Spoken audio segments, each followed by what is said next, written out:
And we are officially live on YouTube, and we are broadcasting on Zoom. So you are good to start the meeting. Thank you very much. Thanks, Jenny. Thank you, everybody, for attending. Thanks for your patience. We had to get a little of our housekeeping in order so that we knew what we were doing and how we were doing it. Welcome to the West Sonoma County Union High School District Town Hall meeting of November the 4th. And with that, I'd like to call the meeting to order, and we will have, Karen is doing roll call as we speak. And I would like to now move to the Pledge of Allegiance. And as usual, we ask you to look to the right or find the American flag in your room space that you're in and salute the flag. I pledge allegiance to the flag of the United States of America and to the republic for which it stands, one nation, under God, indivisible, with liberty and justice for all. Thank you, guys. Okay, with that, I'd like to approve the agenda. Can I get an approval, please? So moved. Thank you, Diane. A second? Second. Thank you, Angie. Okay, and is there any discussion with regards to the agenda for tonight? Okay, so with that, I will do our roll call. I will begin with Kelly Noe. Aye. Diane Landry. Aye. Ted Walker. Aye. Angie Lewis. Aye. Jeannie Fernandez, aye. And Satari McCullough. Aye. Jeannie Broom. Aye. And Jev Wise. Aye. Thank you all. Okay, our discussion item tonight is... We need to introduce Mariana so she can give her announcement and then go into the translation room. Sorry to interrupt you. No, you're very correct. Thank you so much. Yes, I'd like to introduce Mariana. She is our interpreter. She's going to give us a message in Spanish so that all of our Spanish-speaking individuals know where to go and how to be able to receive her interpretation. So, Mariana, without due... Hola, buenas tardes. Hola, buenas tardes. Muchas gracias a todos. Quería avisarles que vamos a tener la opción de seleccionar el idioma de preferencia. Si desean escuchar esta reunión en español, pueden acceder en una burbuja que va a decir Spanish, y si no, lo pueden seleccionar en inglés y lo van a escuchar tal cual lo están diciendo en la reunión. Okay, done. Thank you, Mariana. Very much appreciated. Mariana, I'm putting you in the interpreter room now. There we go. Gracias, Mariana. De nada, gracias. Hold on. Hold on one second. And Jeannie, before we start the agenda item, I think we need to do the closed session report out. Thank you. You're right. In our closed session, we actually have nothing to report out. Thank you, Tony. Okay. All righty. So with that, I'm going to turn it over to Tony. Are you going to introduce to start, and then we will move on to Jeff? Yeah. Did we want to, I think, well, first I'll start like this. Welcome, everyone. Yes. Welcome to our town hall meeting. I think we have a short presentation that we want to give tonight before we start taking questions or comments. So I'm going to give the presentation. Jeff and I are going to give a presentation, a short presentation. And then following that, Dan Blake will talk about the process that we'll use tonight in terms of public comment and questions. So that will be after the initial presentation. Okay, so I'm going to share my screen. All right, so tonight we're going to give, let me just get this thing out of the way. All right, So tonight we're going to give a short presentation. We're going to start off talking about our budget realities, and then we're going to describe 4 scenarios for dealing with dealing with the budget realities that we currently have. So first we want to let everyone know, I'm going to see if I can make my screen work here. Okay. Here's what I found. Oh, geez. My Siri working at the same time here. Okay.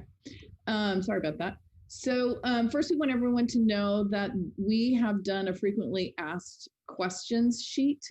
We have taken all or most of the questions that have been asked at the previous town hall meetings, and we have done answers. We have completed written answers to those questions. And I think this is a link. Those questions are here. They were also there's a link to them on our website, and they were also sent out in an email to all of our parents, and I believe the staff got these as well. So you can find the answers to those questions, like I said, on the website or through the email. So we want to talk first about our budget realities, and I'm going to let Jeff talk about these. So before I begin, though, if we could just back up one sec, or you could leave that there, that's fine. I just wanted to kind of take a minute to, kind of clarify some things about the stuff that I've presented over the last couple of weeks. A couple what seem to be misconceptions about certain things. Really, the presentation of the budget as a whole was just hopefully to bring people up to speed about kind of why this conversation is even happening. In getting to that spot. In particular, the services budget. There's a lot of questions about the services budget that were answered in the FAQ, especially about transportation, SCO. This was presented basically just to give a very high overview of some of the expenses that end up in that category, not necessarily debate the merits of each of the expenses. They're there, we have them. I have answered many of the questions regarding transportation and SCO, again, in those FAQs. I do think it's important to note that presenting only the expenses, it does not take into account the revenue that we receive to offset some of those expenses, especially on the SCO side. So it looks like a big number, but it's not as much as that number to our bottom line. I wanted to address the deficit spending. The purpose of showing the deficit spending was to give an accurate representation of what we're looking at moving forward. The fact that we've been doing it for the last few years doesn't mean that we've lost that much money every year. Essentially, each of the past years, again, we've relied on that one-time funding. It's gotten us through most years, or our savings, our fund balance. It's kind of the equivalent of getting a bonus at work and using that bonus to pay for your utilities or your mortgage or car payment. It gets you through the year, but it's really hard to count on in future years. So that deficit spending really does become an issue. We really can't count on that moving forward because we're in different financial times. Much like, for many of you, if you work for companies that do give annual bonuses, they may be in a different spot now because of the pandemic. The state is certainly in that spot. To be in the best financial position to provide opportunities for our students, we need to be able to cover our ongoing expenses with our ongoing revenues. That's what's going to be best for the kids. There were some questions about the parcel tax. I do want to confirm that both parcel taxes are indeed in this year's budget for the total of a little over 2.9 million. The number moving forward will be about 1.8 million. And that leaves a difference or an expiring revenue of about 1.15 million. I know last week I stated 1.35. I just want to clarify that. I believe the number of the parcel tax that is expiring to be 1.15. That number was included in our budget. It does not affect the multi-year projection. Simply misstated last week. The budget status in general, I want to be very clear. I have not stated that we are currently in qualified status. We simply stated that at first interim, if we do nothing, that we will be in qualified status due to the fact that we have the reductions needed in the years 22, 23. The only reason that we're not currently qualified is that SCO kind of did it. I mean, I'm not going to say they did us a favor, but they accepted the fact that we had unidentified budget reductions in that third year. And we did receive a letter from them dated September 15th that stated the county supports the district's continual exploration of cost-cutting measures that will help build or maintain the district's reserves to allow for long-term fiscal stability. In order to avoid a qualified or negative certification at the 2020-21 first interim report, the district will need to implement a board-approved fiscal recovery plan to address the unidentified budget reductions. So we do have that. And again, for me mentioning any outside intervention, or even if it came to the state, our case is a little bit different. Typically, it would take 3 qualified budget reports in order to have any intervention come in. However, the projected cash flow deficit in 21-22 is really our problem, and that expedites that process. So I wanted to be clear on that. We are not currently qualified, but we will be if we do not have reductions identified. And then one thing that I haven't presented in the last couple of weeks is the fact that we do anticipate having a general fund balance at the end of this year. Part of that fund balance is the economic reserve activity. I think the fund balance right now currently is estimated to be about $3 million. Approximately 800,000 of that is for the economic uncertainty, that 3% minimum reserve. We have about $688,000 that is going to be the balance in our restricted funds that carries over for next year. And the remaining money, which is about $1.5 million or so, is the money that I have reported before that gives us our reserve that even gives us the chance to get through next year if no decisions or no changes are made. So we will have a reserve, but that reserve will greatly be used up in the next fiscal year. So I wanted to clarify those before hitting on tonight. Tonight, I just have a couple quick points just to summarize where we're at, and then I'll turn it over to Tony. So go ahead. So as mentioned, again, I adjusted this number. We currently have a structural deficit of a little bit over $1 million a year. All right, again, a structural deficit just means that our estimated ongoing expenses are greater than our estimated ongoing revenues. We're going to talk a little bit about one-time and ongoing, but that's very important. We have overall operating expenses that are expected to rise. As noted before, we are expected to have declining enrollment, and attendance has also seen a drop. And this is, again, this is very important. Go ahead, Tony. Because enrollment drives our expenses. We have to staff based on the enrollment that we have. However, attendance drives the revenues that we get. So enrollment is one thing, attendance is the other. As of right now, with no changes in revenue, no changes in expenses, we have a projected budget deficit of about $2 million in 2022-23. And probably most importantly in this whole discussion is that our current budget situation does not allow us to provide the best educational opportunities for our students. And at the end of the day, that's what it's about. Programs will continue to decline and be cut if we do not find solutions. Just real quick, again, because they're going to be mentioned in the next couple slides, I wanted to discuss or just clarify the difference between one-time and ongoing changes, whether it's reductions or revenues. So one-time reductions impact the year that they happen. This would be the equivalent of going to the store and you buy something and it's on sale. It was normally $10. You get it that day for $7, but the next time you go to the store, it's back to $10 again. So you get the reduction once, but when you buy it again the next week, it goes up. That would be a one-time reduction. I gave the example earlier about a bonus. That would be the equivalent of getting a bonus 1 year, but you don't get that in future years. So that would be a 1 year increase in revenue, but it's not ongoing. You don't get that in future years. Ongoing reductions, they impact the year that they happen plus future years. So if I go back to that item that's on sale that you paid $7 for instead of $10, an ongoing reduction would mean that that item would be priced at $7 every single time after that also. So you get the reduction the first time, and then you also get to pay the reduced price moving forward. When we talk about ongoing expenses, that's what we're talking about, is that we want those to be lower moving forward because you get the savings each time.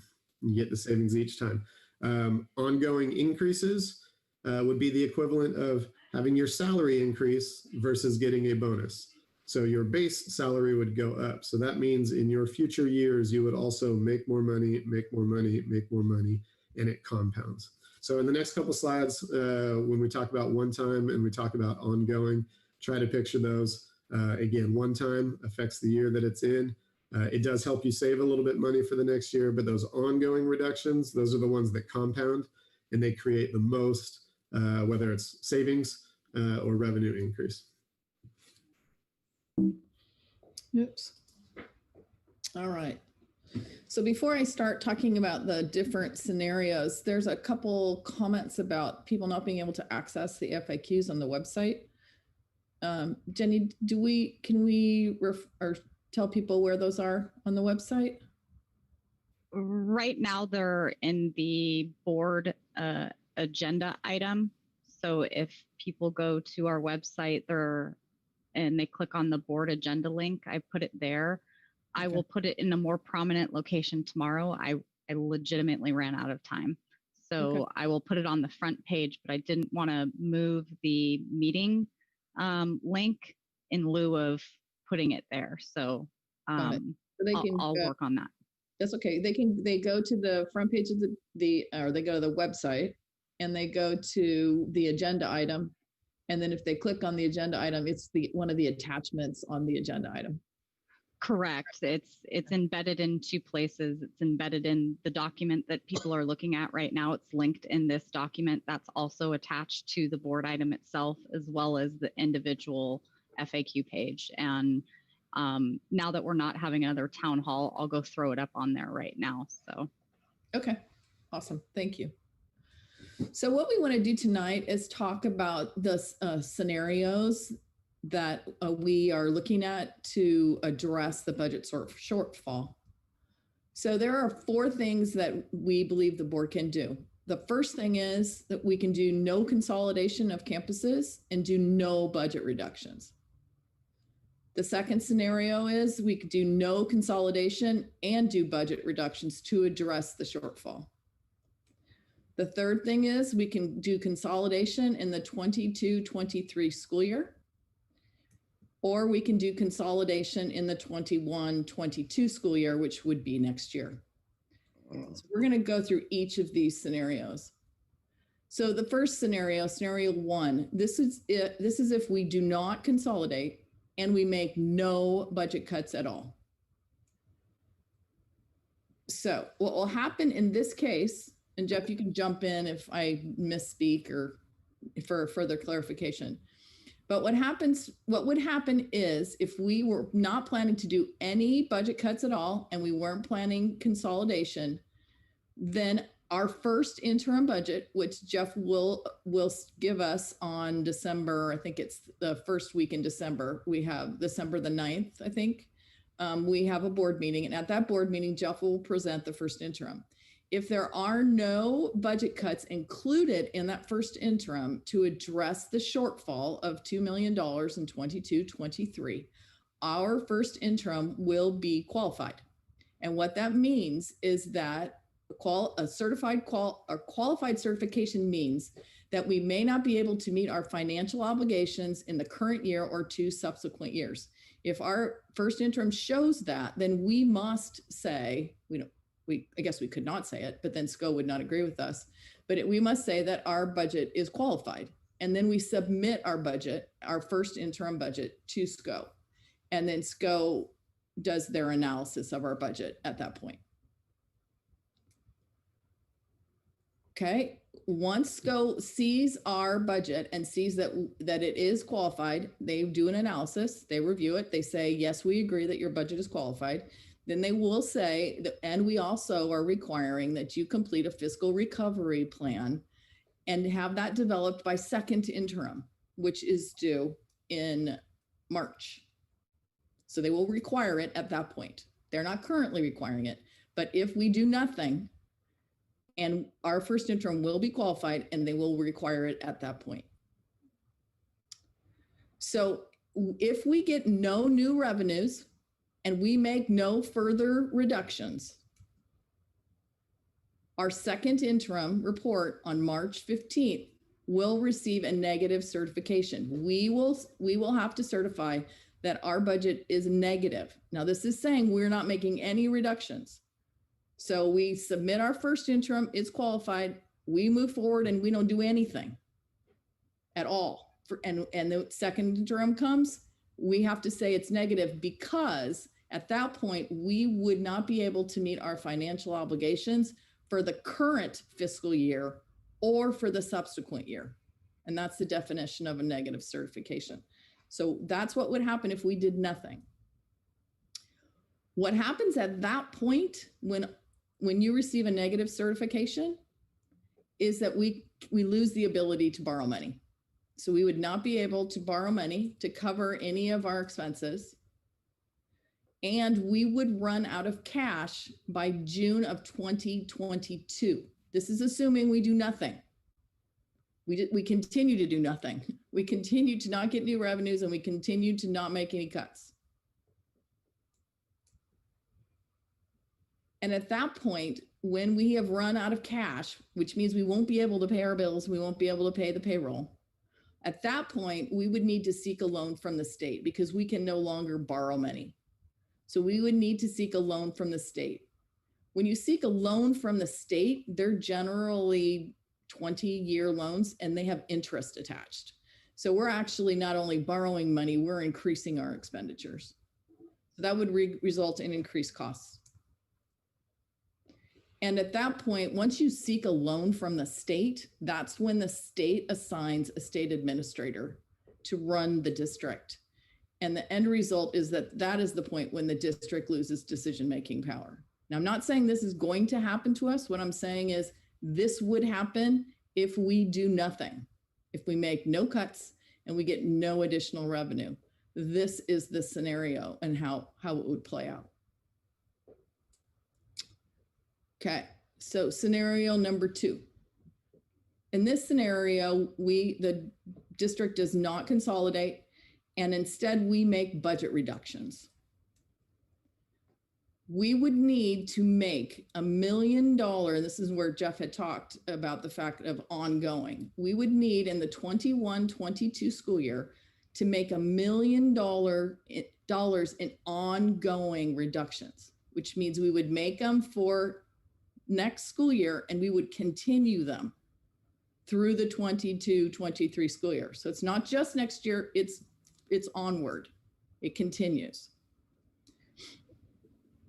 Okay, so last year, actually probably since I've been here for the last 3 years, we've had a superintendent's budget committee. And that superintendent's budget committee has met over numerous times and developed a budget reduction consideration worksheet that we used last year for budget reductions this year. And that sheet looks like this. Some of you probably remember the sheet. This was our recommendations, the budget committee's recommendations report to the board in April of last year. And on this list, you can see that these were items that we considered based on previous budget committee findings. We looked at all the findings from previous budget committees and said, let's look at the budget. We did a detailed analysis of the budget, and the budget committee came up with these ideas about what to reduce in order to get to what we needed, which was $1.3 million for this school year. So we made close to $1 million in budget reductions for this school year, utilizing this list. And you can see there were cuts that happened in classified, in transportation, in site allocations, deferral of textbook adoptions. We did all these for this school year, including cutting sections. So these things have already been done. So the next thing we look at when we look at budget reductions is we look at the things that are down here on the list. I'm not sure you can see my little pointer. but they're the items that say other items considered by the superintendent's budget committee. You can see the other items that we talked about that we never followed. So there were some health benefits, there were teacher staff work days, which we couldn't do. It's a negotiated item. There was the flex 6-period day with an optional 0 period. And there was the option of moving Laguna to the El Molino campus and staffing reductions. So these were the things that were on our list. So when we look at those things and look at what we would need to do in order to get to $1 million, that's the magic number. We need 1 million ongoing. So the first thing on the list that comes up is the 6-period day. The reality of this is that we looked at our current schedule.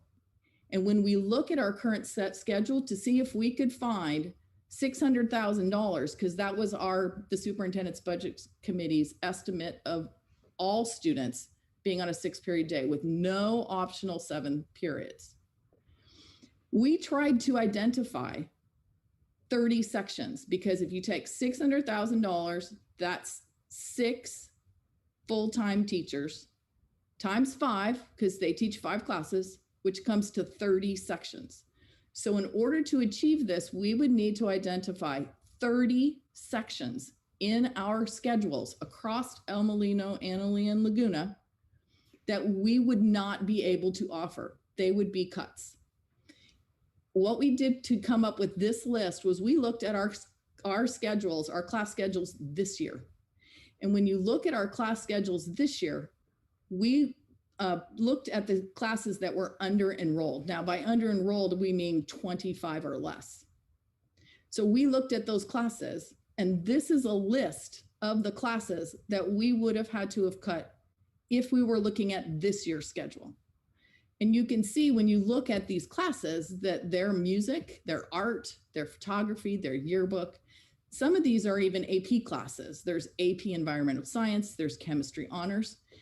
And in all honesty, when we looked at these classes, we got to a place where we could not do it. We said, if we cut any more classes, we're cutting into the core of what our kids come to school for. We would start to get to a place where students would not be able to, they'd be in danger of not being able to take the classes they needed to graduate, because we're at that place in our budget where we have cut just about everything we can cut. And so this cut would take us to the place where we were starting really seriously to sacrifice program. So this is not 30 sections. We couldn't come up with 30 sections. So the next thing that we look at is sports. Our sports program, it costs us about $330,000 to run our sports programs. So if we can't find the $600,000 in the sections, we have to look somewhere else. So we have on this list the sports program. Of course, we have administrative reductions. This is not one person. It could possibly be different parts of different positions across the district. And then we also added the last thing that was in the superintendent's budget committee recommendations, which was El Molino, Laguna, and the district office operating together on the El Molino campus. And that savings was projected at $220,000. And that was due to a reduction in administration and a reduction in classified and counseling staff, because we would be sharing staff between the 2 school sites. When you look at these numbers together, I think it's slightly over the 1 million, but again, I just want to remind you that we could not achieve the $600,000 when we started to cut program. So this is scenario 2. One of the things I want to say about this scenario is that I think we all have experienced this, that when we cut programs, what happens is we lose students. Because one of the unique things about our district is that we currently offer 7 periods, which not a lot of high schools offer. And so we draw students to our schools because we offer 7 periods and because we offer a wide variety of classes. So if we were to have to cut programs like are listed here, we would lose students. And then of course we would have to make more cuts. And then as you can tell, that cycle kind of gets worse and worse. You make cuts, you lose students, you make cuts, you lose students. And pretty soon we're in a place where, you know, we don't have a lot of students and we don't have a lot of programs. Uh-oh.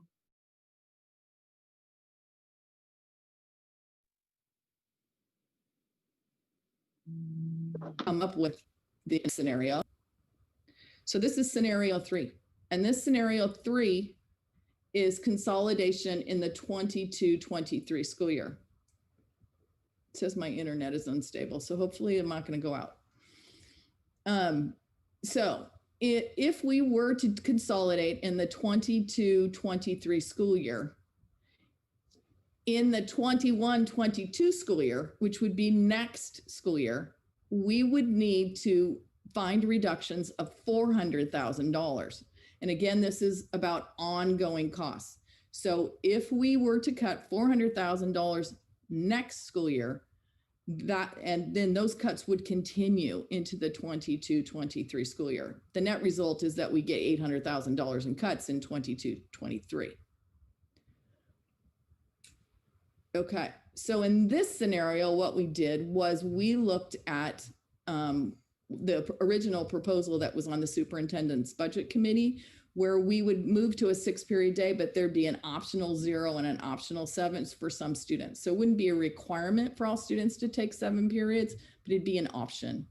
In that case, we could, the estimate from the superintendent's budget committee was that it would be around $300,000. So what that would be is that would be 15 of those 30 sections that we identified in the last slide. In this case, we looked at the classes that were the lowest enrolled, the 15 classes that were the lowest enrolled for this school year. Now, mind you, classes are offered based on student selections, so student requests. So next year, this could be different, but they will likely be very similar selections if we were to do this for next school year.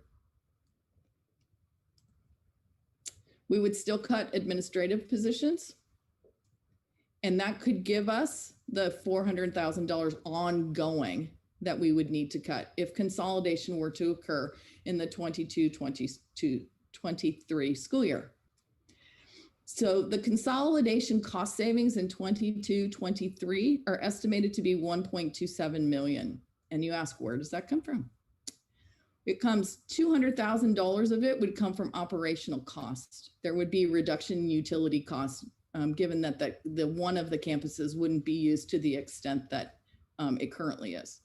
This still allows for maintaining the campus, but not the full operation of the campus that we currently have. There would be $660,000 in classified position reductions. That's the equivalent of 12 classified positions. And that reduction comes from the result of combining 2 schools together. So you don't need 2 office staffs or classified positions to run the school. You would only need 1. In addition, it's about $200,000 in certificated and coaching stipends. So our department chairs receive stipends and our coaches receive stipends. And if there were only 1 set of stipends for 1 campus, there would be a reduction of close to $200,000 in the cost of those stipends.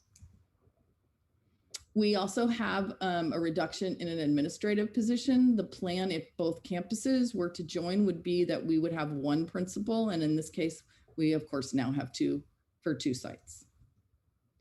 And then the last amount here is for certificated reductions, and it's only about 4 sections. And that is because when you combine, if you were to combine the 2 campuses together, there are classes, like for example, our English language learner development class at both sites is low enrolled, and we could combine those 2 classes together into 1 class.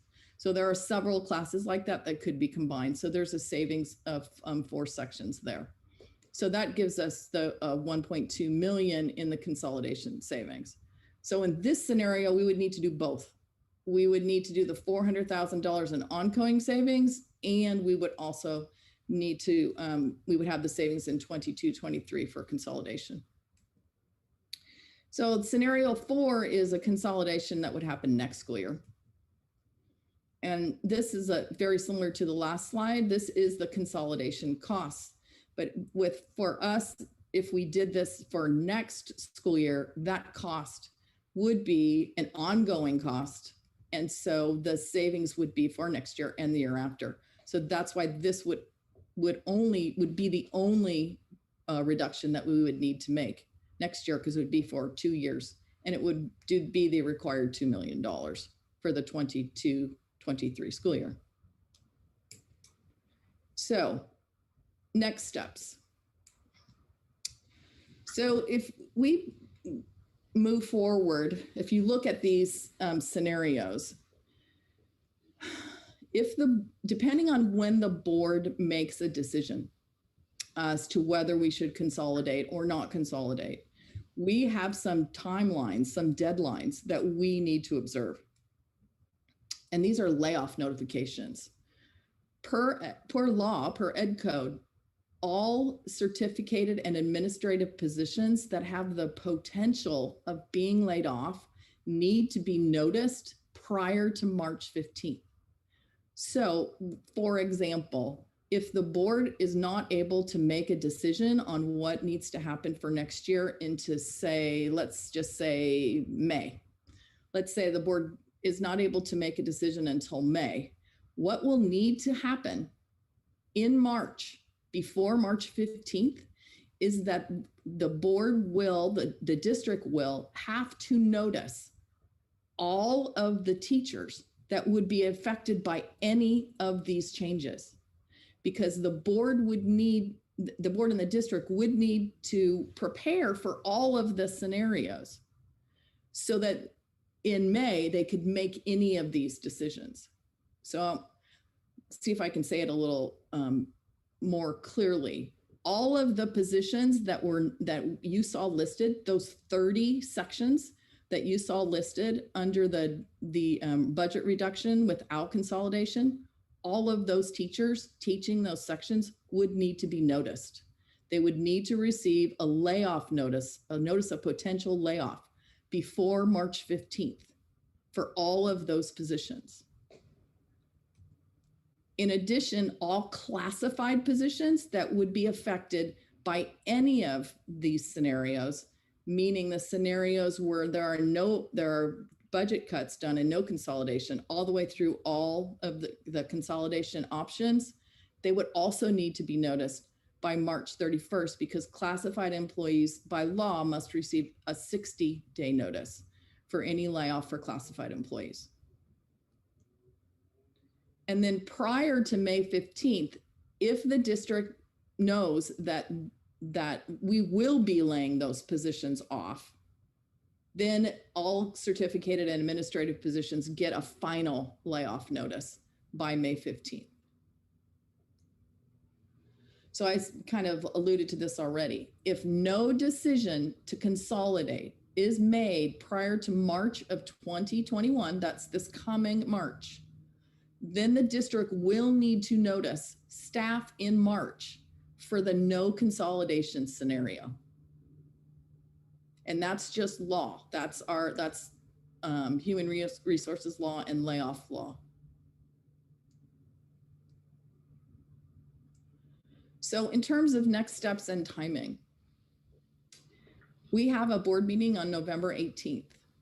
At that time, staff is asking that the board provide direction to us to analyze the potential for consolidation. As part of that potential for consolidations, there are two reviews that will happen. And I know we have Jenny and legal counsel on if you want to describe what these are, but included in this consolidation will be a sequel review.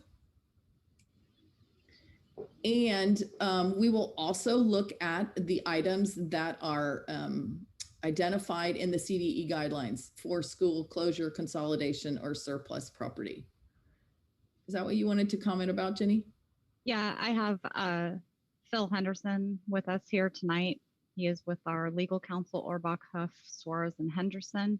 And I know CEQA was a big topic in the comment section or the comments, live comments, as well as in the Q&A. And I'd like him to just address what would be involved with CEQA, and then make sure to also address the difference between the CDE guidelines regarding school closure versus surplus property, because there is a fairly substantial difference. So Phil, if you are here, I can't see you. Yeah, I am here. There you go. Yeah. If you could take it over from here.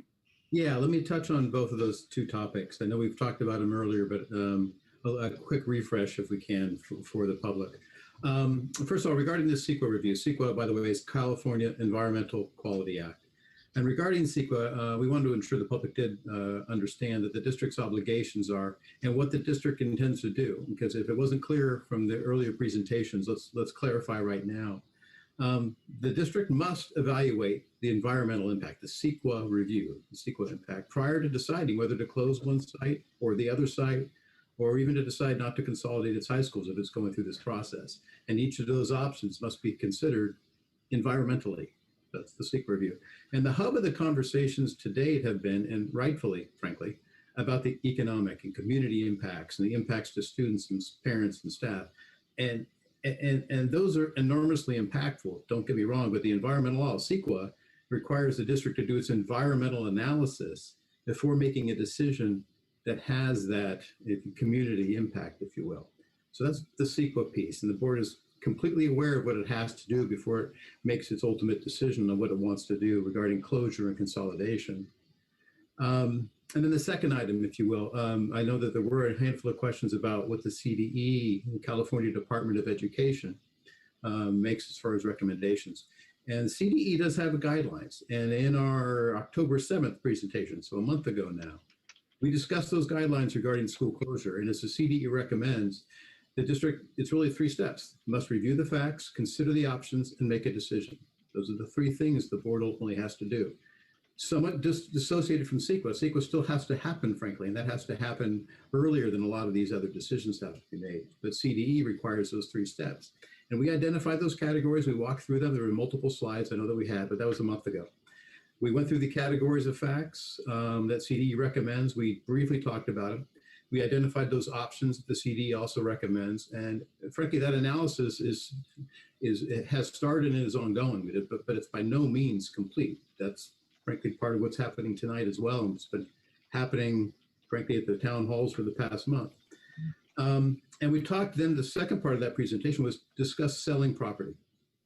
And that was only, that's something that's going to be farther down the line if ultimately, let's say the district does decide to close a site and what it wants to do with that empty site, if it's at all empty. And we discussed the disposition process, meaning the selling or the long-term leasing of it. And we talked about the district advisory committee. It's called the 7-Eleven committee. It's required by statute when the district is deciding whether or not to sell or long-term lease property. It must deem that property surplus. We call that the surplus property, the 7-Eleven committee. Now, what it caused some confusion is the CDE and its guidelines. It suggests that the board put together that 7-Eleven committee to gather facts for the closure. And frankly, they got that because the statute says the legislature wanted community involvement in a closure decision. Absolutely. And frankly, that's what this district's been doing for the past month, all these town halls, et cetera. But the 7-Eleven committee is only mandated when you are surplusing property. And the idea that the 7-Eleven committee, these are assigned people, they are not elected officials, they are folks in the community that the board in essence pick as well, to come to advising the board on what really is, it's not whether or not to sell an asset. That's when the 7-Eleven committee is supposed to come into play. This is a different decision. This is this board's decision on whether or not to make the very emotional, educational decision, the community impact decision, the financial decision you guys have been wrangling with. That's not for a 7-Eleven committee. That's for this board to take on. It's not whether or not you're going to, try to lease property to somebody or sell it to, to somebody else. So the CDE's recommendation, and they felt that a 7-Eleven committee equaled community involvement. I respectfully disagree. I frankly think the community involvement is frankly what you folks are doing. Why keep it separated from you by a committee that then would gather facts and then get community involvement and then report back to you? You guys are frankly taking it head on and making it as part of your decision-making process. So the public was concerned we weren't following the CDE guidelines because you didn't implement a 711 committee now when you're talking about this decision. It's absolutely not required. I think your board is doing the right thing by taking it on. And if we ever decide we have to sell the property or long-term lease it, long time, then we'll be implementing a 711 committee then at that time. But that's not part of this decision today, because this board's taking it on taking it on itself and involving itself in the community. So that was probably part legal advice and part my understanding of how this district's doing it. So. Thank you, Phil. Awesome, thank you. Okay, so back to the timeline. So November 8th is when the board's going to give direction to staff to begin these processes. And then on December the 9th will be the first interim budget. That's when Jeff will present the first interim budget, and at that point, he will determine whether it meets the guidelines for being qualified, or if it meets the guidelines for being positive. I don't think it will be negative, but in any case, he'll make that determination at that time. And then once the board approves the first interim budget, it goes to SCO. And at that point, SCO takes over and does their own complete analysis. And they determine whether they agree or do not agree with our certification of our own budget. And just as a side note, we have also included in the board packet and on the agenda, the items at the bottom, in addition to the presentation, there is a copy of the letter from SCO that we received for our budget, and also a copy of the guidelines that SCO uses in analyzing district budgets. So all of that is on in the board packet for tonight, if you want to refer to that. Okay, so December 9th is the first interim budget. On December 16th is our board organizational meeting. I'm not sure if the results are final right now, but we will have 2 new board members, and they will join the board for their first meeting on December 16th. And so there will be a organizational meeting of the board on December 16th. And then also on December 16th, we will set the 2021 board meeting calendar. So at this time, we do not know when the meetings are in January, February, and March, but at that meeting, we will approve the board meeting calendar and determine when our meetings will be beginning in January. Okay, so that is the end of our presentation for tonight.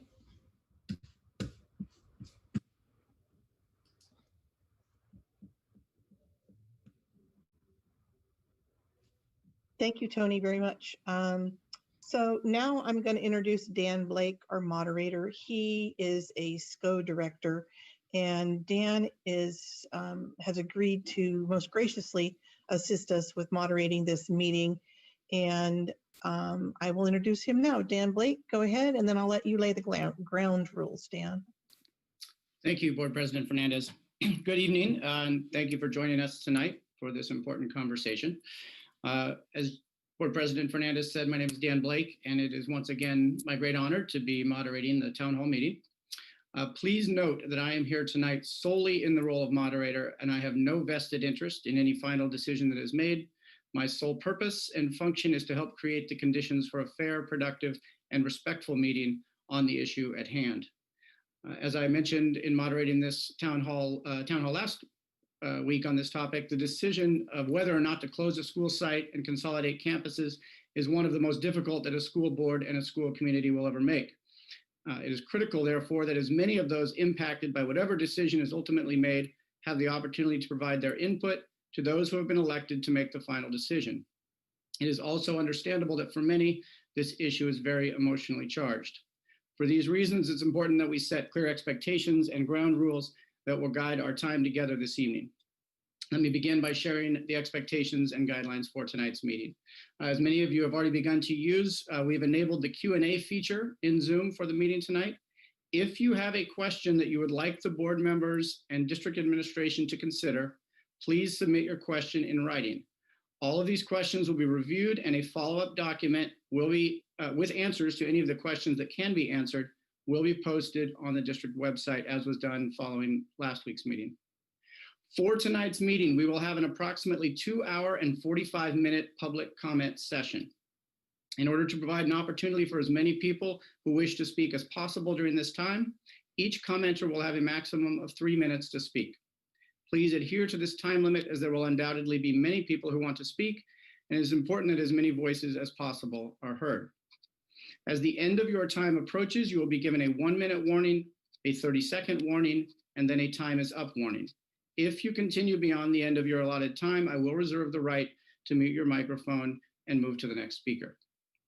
In order to be selected for public comment, please use the hand raise feature in Zoom. When it is your time to ask your question, you will be made a panelist and then invited to start your video, unmute yourself and speak. Prior to making your comments, please state your name for the record. While waiting to be invited to speak, and once you've been made a panelist, we ask that you stop your video and remain muted so that we will be more easily able to keep track of who is in the queue to speak. As the public comment session continues this evening, priority for making public comment will go to those individuals who have not yet had a chance to speak at tonight's meeting. If time allows during the public comment session and all speakers who are wishing to speak have had the opportunity to do so, we will allow individuals a second opportunity to speak. If you are speaking a second time, we would ask that you speak for a maximum of 2 additional minutes. Public comments will close at 9:45 p.m. to allow time for board members to ask any final questions that have been prompted by tonight's meeting, and the meeting will adjourn no later than 10 p.m. And finally, before we begin, some general ground rules that I would ask all commenters to abide by. Number 1, please stay on topic. The question at the heart of this town hall meeting is whether or not the district should consolidate its campuses onto one campus, and if so, what the timeline should be for consolidation. It is not about how that consolidation should happen, nor which campus should be chosen if consolidation were to happen. Number 2, don't threaten. Threats of harming another person will not be tolerated. Number 3, be truthful. Don't knowingly lie about anyone or anything in making your comments. Number 4, be nice. Do not engage in any form of personal attacks or disparaging comments about one of the schools, as that is counterproductive to a healthy exchange of opinions and ideas. And finally, discuss ideas and not people. If you choose to comment on something said by another speaker, please focus on what they said and refrain from making comments about the person themselves. If you violate any of these rules, I will reserve the right to mute your microphone and move to the next speaker. A reminder for those of you who joined us a little late, we do have Spanish translation, and there is an interpretation button on the bottom of your Zoom screen that you can click on and listen to the town hall in Spanish. With those rules and expectations in place, I would like to open the public comment portion of the meeting. I will call 5 people at a time to be panelists, and then invite each one individually to unmute, start their video, and make their comments. So with that, I'm going to begin by inviting Linda Helton, Michael Ost, Lauren Keegan, David Stetcher, and Marley Del Drago to be panelists. So bear with me for 1 second, please.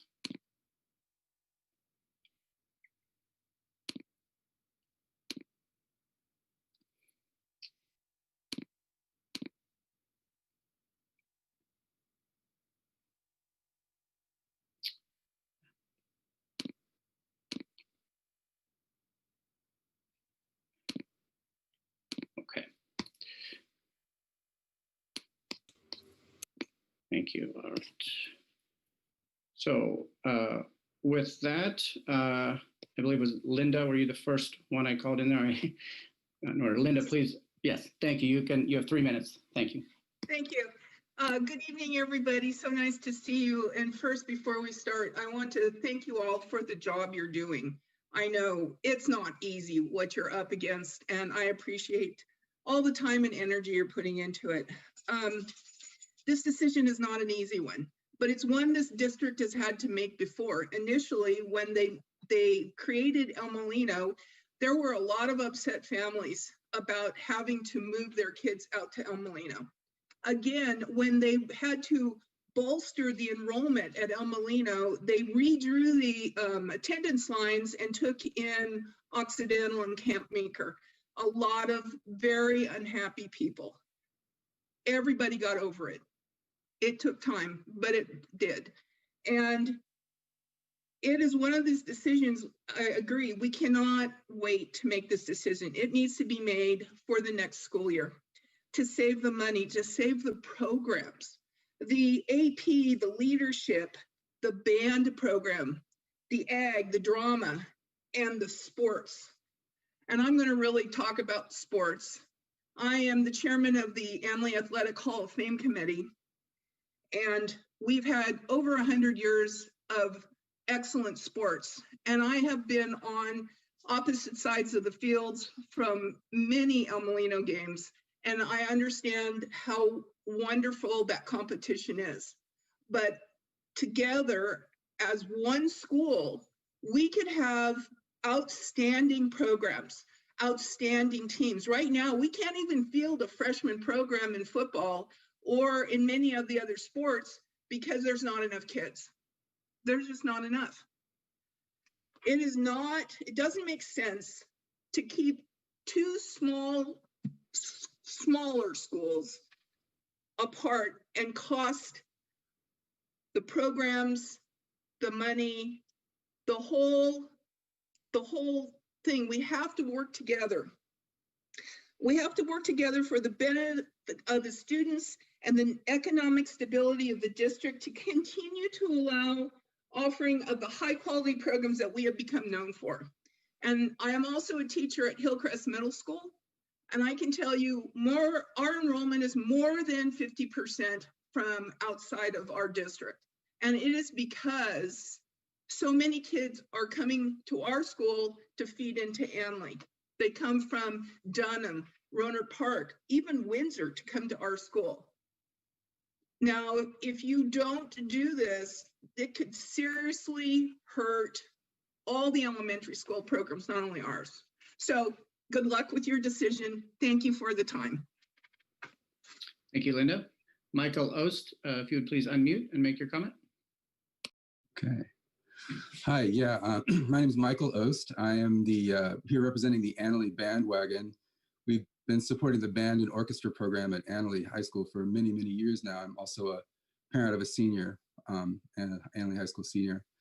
And after hearing Superintendent Beal's stark presentation today, the choice we're hearing for the Annalee Bandwagon comes down to either consolidate or lose or gut the band. And we choose consolidation, and we urge the board trustees to vote for it at the upcoming meeting. We also feel that the proposed delay of a year would also be a negative for the program, and so we support the option of consolidating next fall. We're hopeful that with a larger student body, the program can really grow and improve. The district already has an awesome and inspiring director in Casey Jones, who the kids love, and he's an amazing find, and they learn a lot from him. And we feel that musicians at El Molino would benefit in joining with their Annalee peers in a program like that. It would be bigger, which would benefit both sets of kids. And we're also confident that music kids will blend together and consolidate without a hitch. Band kids are a breed apart, and they will welcome and support each other in a consolidation transition.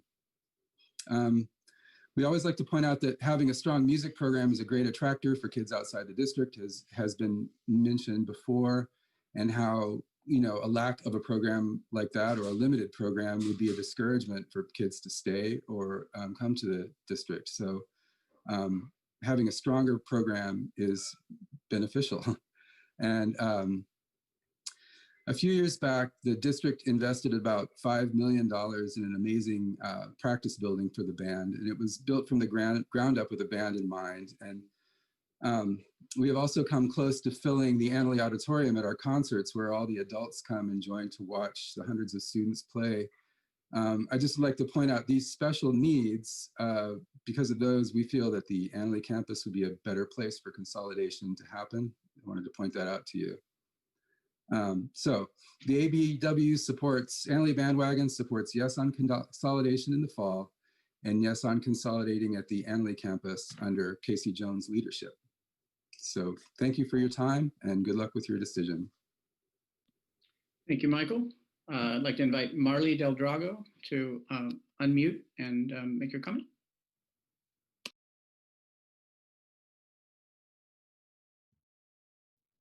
Hi, my name is Ariana Mion.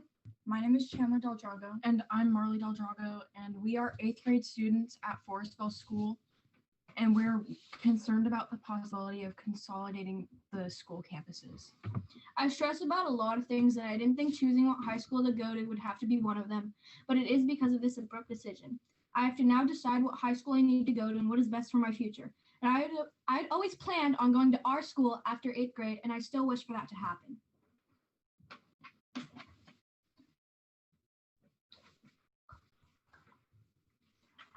Almost every one of my friends refused to go to Annalee, and lots of people at my school aren't going either. Most people aren't going just because they don't like the school. Others aren't going because some parents don't want to drive their kids further than they already have to. And some parents move to Forestville because they grew up here and they want their kids to someday go to their high school. And their high school had just built a brand new $8 million performing arts studio, and being involved in drama at Forestville School, we are all looking forward to using the new theater. The campus library is public to the town of Forestville and a local community. They have an amazing football field and track that is great for exercise. And when you think of it, you'll be losing even more enrollment, because if you say you have a family of 3 and one kid is in high school, the other kid is going into high school, and one's in 5th grade, and the parents don't want their kids going to Annalee, those 2 in high school are going to go to a different school, wherever is closer to where they live or closer to where their parents work. And you're going to have the other child who's in 5th grade, and they're going to be sent to whatever high school that their siblings go to. So when you think of it, that's 3 kids you're losing instead of gaining 3 kids. Lots of parents work in the Santa Rosa area, so a lot of parents are most likely going to be sending their kids to Pioneer or another school out there. My mom showed me a map of where kids that go to El Molino come from and kids that go to Annalee come from. Some of the kids on the map that go to El Molino come from as far as Fort Ross or Jenner and Cazadero, while most kids that go to Annalee come from mostly small sections around Sebastopol. You'll most likely lose more students by moving our school to Annalee. Many students that go to Annalee are able to walk to school or have at the most a 20 to 30 minute drive. Meanwhile, many students that go to El Molino have to drive miles to get there every day. I really want El Molino to stay open, and I think that should be the high school to stay open, but you guys are going to make up your mind regardless of what anyone says, because ultimately you are the ones that make that decision. Just last week, they had a Halloween drive-thru at El Molino, and there was so much support that El Molino had received for doing that. We waited over 2 hours because there were so many people there, and that just shows how many people from around Forestville support El Molino. We thank you for letting us tell you how we feel about this whole situation. Please take our concerns into consideration, coming from students who are planning on going to high school with our friends in an area we know and love. Thank you. Thank you. I'd like to invite David Stetcher to make his comments.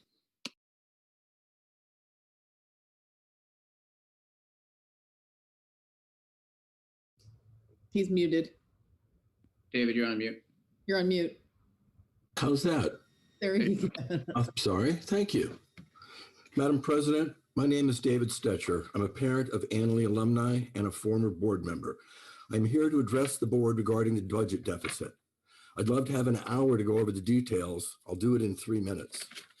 For many stakeholders, this is the first time they have attended a meeting to offer any input and suggestions to the board, let alone about the basic structure of the district. You have been here before. Several years ago, you balanced the 3-year projection, but faced massive cuts to prevent a deficit in the 4th year. Governor Brown gave schools billions of one-time dollars, and you were spared.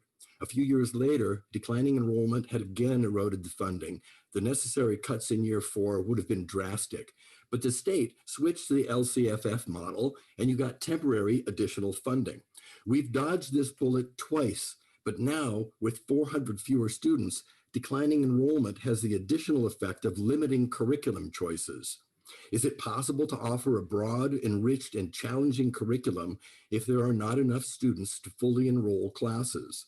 If there isn't an effective and safe method of delivering instruction to small groups of students in separate locations, then it doesn't matter if there's enough money to pay for it.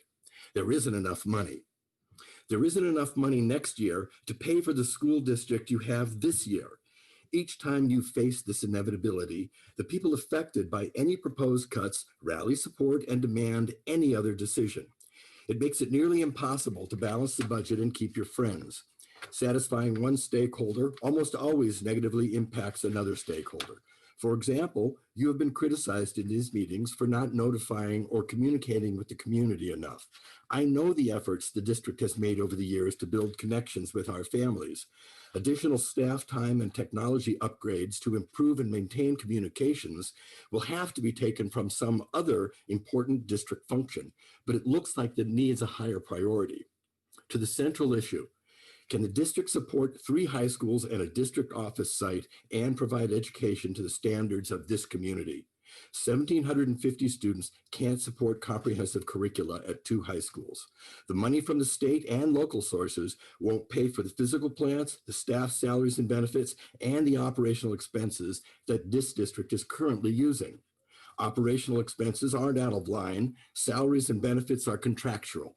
If you keep all 4 sites, you will have to issue each student a slate and stylus instead of a computer, eliminate almost every elective and specialty course, and cut staffing to the marrow. My thoughts, finally.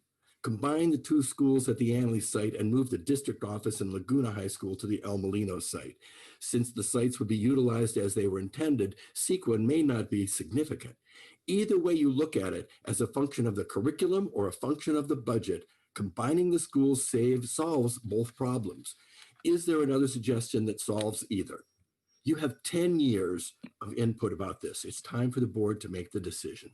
Thank you. Thank you, David.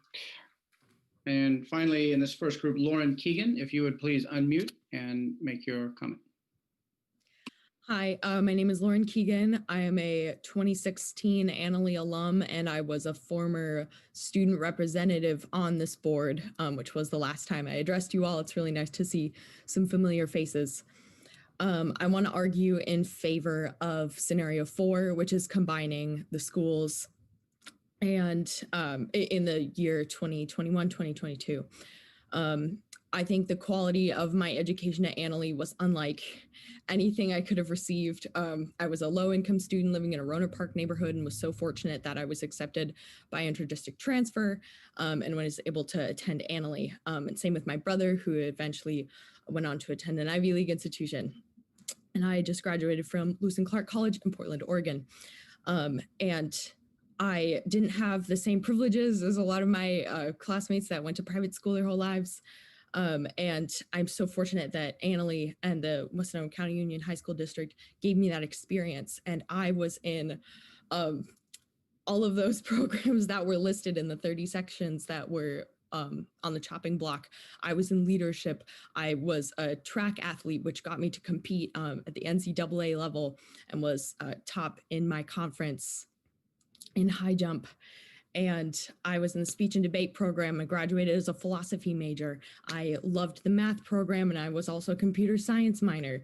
I can't think about how many kids who are in my situation who, don't come from much, but want to get the full benefit that our amazing public school system can offer. And I think that consolidation really is the only way. And I would like to argue in favor of the Annalee campus too, because that track, when I was a board member, we were taking most of the school year to talk about the track infill. And it is a gorgeous, gorgeous facility. Yeah, I just want to say thank you for doing this work. I know how hard this decision can be, and I'm happy to be able to share my experience and that you're all working hard and doing your best work to make the right decision, and I trust you to do that. And thank you for letting me share, and thank you for your time. Thank you, Lauren. I'm now going to invite the next 5 commenters to become panelists. It'll be Ann Harris, Tara Del Drago, Jessica Mills, Ross Bickford, and Keith Miller. And Ann, you can go ahead when you are in the panel and unmute and make your comment.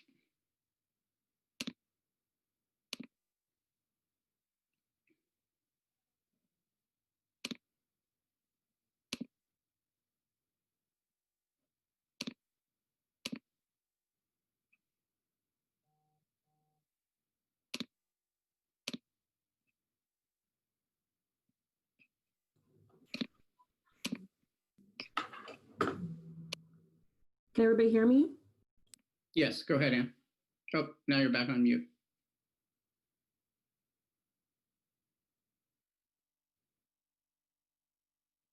And you're on, there you go. Okay, here I am. Hi, okay. Hi, this is Ann Harris speaking. Just want you to know I'm a local real estate broker, developer, and builder for 42 years here. I'm also an Annalee alumni, graduated in 1976. I'd like to address why, given my local experience, I think that closing the Annalee campus would be a mistake, and why the sale of that property would less likely accomplish what the district's goals are in a reasonable period of time. First of all, a fact I want you to know that I think is important. In 2020, this year, I was just looking at my stats, and I had 33 sales of homes in Sebastopol. And out of those 33 sales, 34 families with children moved into this district, which is really interesting. I realize that's a difference from all these years backwards, but it's a lot of it has to do with this COVID thing. We've had a lot of new families moving in. What's interesting is that none of them are in the El Molino area district, which I thought was really interesting and something to know. Secondly, this is also interesting. In all my years selling real estate here, I've interestingly enough, never been asked for a house in the El Molino High School District. It's always in the Annalee High School District. So that's just something that I think you need to know. I know the big question is, if you had to sell one of the pieces of real estate, which would be the one that might be the one that would solve your problem. I personally think, and this is given a local experience, and in fact, I'm in the process of developing a piece of property with some of my clients on Bodega right now, so I know exactly what it takes to develop these kinds of properties. And I want to tell you, the El Molino site, if a developer was going to look at it, that would be a perfect site that a developer would look at, because it's flat, it's got 2 major roads on either side, it's got single-story buildings that potentially could be developed into something, maybe even condos, similar to what happened at the Harmony School. And it's got that new performing arts center. They could, that could be factored into the whole situation, but it would be an easy site to develop. This is all subject to zoning, of course. On the other hand, let's talk about Annalee. Annalee has some severe site development challenges. It would, and I know this because of the piece I'm doing right now, and the piece I'm working on isn't near as sloped. It doesn't have the grade changes like Annalee. And what we're going through with drainage, retaining walls, of course, we're dealing with traffic. We've got neighbors that are highly concerned. Annalee has that neighborhood. It's got a densely populated neighborhood all around the campus. I guarantee you those guys are going to be up in arms about it. So that, I see that site as being very difficult to develop. I think it would be less attractive to a developer. The other thing to know is the city of Sebastopol can issue 50 permits per annum. Thank you, Ann. Your time is up. I need to move to the next comment. Okay, I'm sorry. Okay, thank you so much. Thank you. Next, we have Tara Del Drago. Please unmute and make your comment. Hi. I'm actually going to I had a whole other speech, but that real estate thing is just got topic is completely ridiculous. Annalee area versus Forestville with the housing development, pretty ridiculous. That's just going to cause a whole lot more traffic. I can't even go on anywhere. Anyways, moving on. Admin savings for $100,000. Who does that include for admin? Can I ask that for the budget question that happened earlier? Can anybody answer me on that? 150,000 that it's going to save us? Nobody can answer me? I believe it's a single principal position at one of the schools. One. So if we were to consolidate 3 schools into one, so that means we would have a 2/3 cut on a superintendent if we go to 3 to 1 and consolidate. Okay, so classified. If consolidating with more students and we're moving students over, I'm a classified. I work at Forestville School. I'm a paraprofessional. I work with several students on a daily basis. So if there are more students that are going to be added to that, and we're going to be needing more help, and you're saying $600,000 is going to be cut in classified, who does that include? If I heard Tony say 2 secretaries going down to 1, yeah, with admins, I know right now we are super top heavy, and I know that's happening all over with admin right now. So classified is extremely important to support our students. Not only is it behavioral assistance, not only is it paraprofessionals, not only is it ELA, it's all of that. So that's a huge, huge deal. So I ask you to take that into account. Sports programs, loss of programs. Does this mean loss of students? However, if the community rallies and they were to fight for this, knowing that we're losing these programs, they're going to. Again, just based on what is happening with this push and this fast rush to move and consolidate the schools, bringing sports back is huge. Being a president of the Forestville Education Foundation, that is the one thing we are absolutely supporting. We are fighting for sports. We are fighting for art. We are actually offering to pay the extra to have our sports person be able to cover the rest of our kids right now. So that is absolutely important to think about and include the community and the PTA, boosters, FEF, all of us. If the community knew what they were going to cover and help support, they would absolutely do that. So thank you very much. It needs to be more transparent because this has not been happening. Thank you, Tara. I will ask Jesselie Mills to please unmute and make your comment. Jesselie.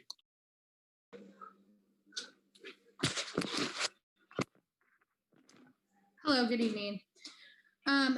First of all, I want to start off with mentioning, I noticed at the very beginning of this meeting, one of the board members, I think it was the board president, mentioned some communication about how this meeting was going to run outside the presence of the rest of the people in this meeting or closed to the public. And I just want to remind you guys that that is a violation of the Brown Act, Government Code Section 54952.2. So please follow the rules and comply with that. In addition to that, I just want to point out, first of all, that we're not here to talk about which schools to close. Clearly, there's been discussions by this board about closing El Molino and keeping Annalee open. I mean, the numbers that have been presented, that's what everyone's anticipating. I'm not here to talk about how great El Molino was. I went to El Molino. I'm here to talk to the board about what the right thing to do is. The right thing to do is to get information and look for stuff, look for things, go outside of the box, think outside of the box. First of all, why are we talking about options? Well, why aren't we considering other sources of funding? Tax measures, grants.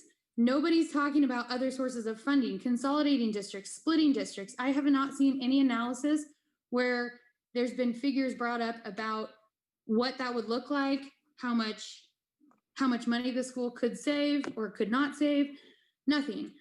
In addition to that, another issue that I see is the options that were presented today.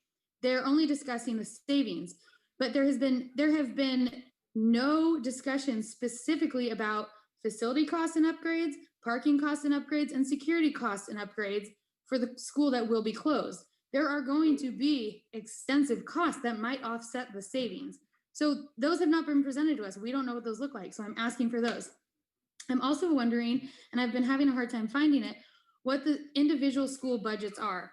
We have the district budget, but I'm wondering what the individual high schools budgets are, what their expenditures are, and what their revenues are, because I think that's important in determining if the schools are if there is gonna be one school closed, which one will that be? In addition, I haven't heard any talk about the effect that a school closure will have on any racial isolation. That's something this board has to discuss and has to consider. It's California Code of Regulation, Title 5, Section 90 through 101. Nobody's mentioned that. How long is this CEQA study going to take? It's not going to take 2 weeks. That's when this vote's supposed to happen. We need to have a timeline. We need to be realistic. If this board does not comply with CEQA, it will get sued. We've heard numerous people talk about that. And that's a huge waste of my taxpayer dollars. I don't want to spend on that.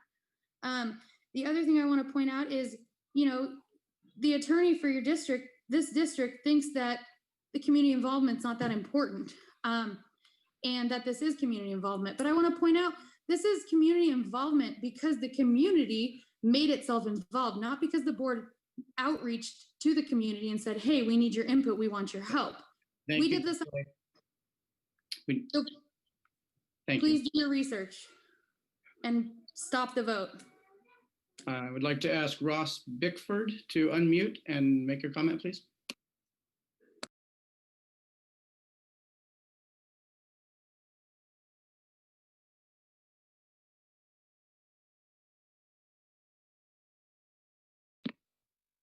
Ross Bickford, are you there?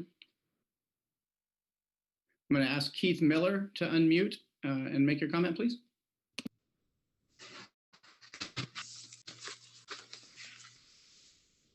I'm ready. Go ahead, Keith. Yeah. Okay, thank you. Yes, I commented on the first of these town hall meetings, and it is played out as I sort of guessed at the first meeting, and I don't necessarily want to come across as disappointed. It seems to me that the solution that's been presented to make Annalee the default school, high school for the district, is the saving grace. Annalee High School was the high school for the region dating back 100 years or so. I don't know the exact number. But I will tell you this. I have two daughters, twins, who are seniors at Annalee High School right now. They have benefited from Annalee High School's band program, the choir program, the honors classes, and advanced placement courses that they're currently in an attempt to get into a great four-year college experience. My girls have taken great advantage of Annalee's opportunities. The only thing that I would say that would allow me to make any less of a commitment to Annalee's program would be to say that I agree, El Molino has a great program. And combining the two, especially when you look at the music program and the choir program potential, I think it's a win-win scenario. And I understand the budget. I listened to the entire budget program or presentation earlier, and I do understand the numbers. The numbers don't lie. There's not taxes that we're going to get in the short term, next 1, 2, 3, 4, 5 years that are going to get us out of this situation. So I say that I'm for consolidation, and I hope it works out. Thank you for your time. Thank you, Keith. One more attempt for Ross Bickford. Are you there, Ross, to unmute and make your comment?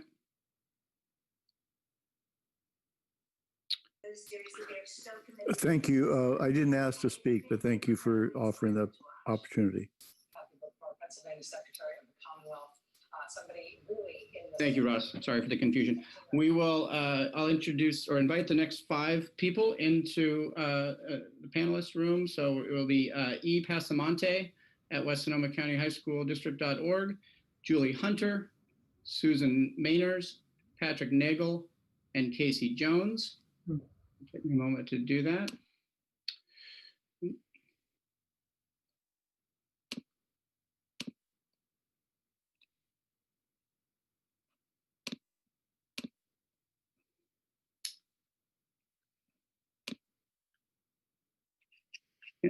And E. Pasamonte, if you'd like to go ahead and unmute and begin your comments, please state your name for the record.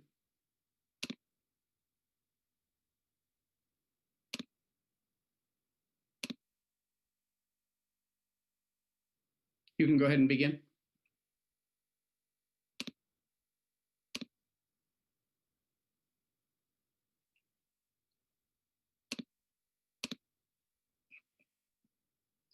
Okay, I'm going to move to Julie Hunter. Julie, if you can unmute and make your comment, please.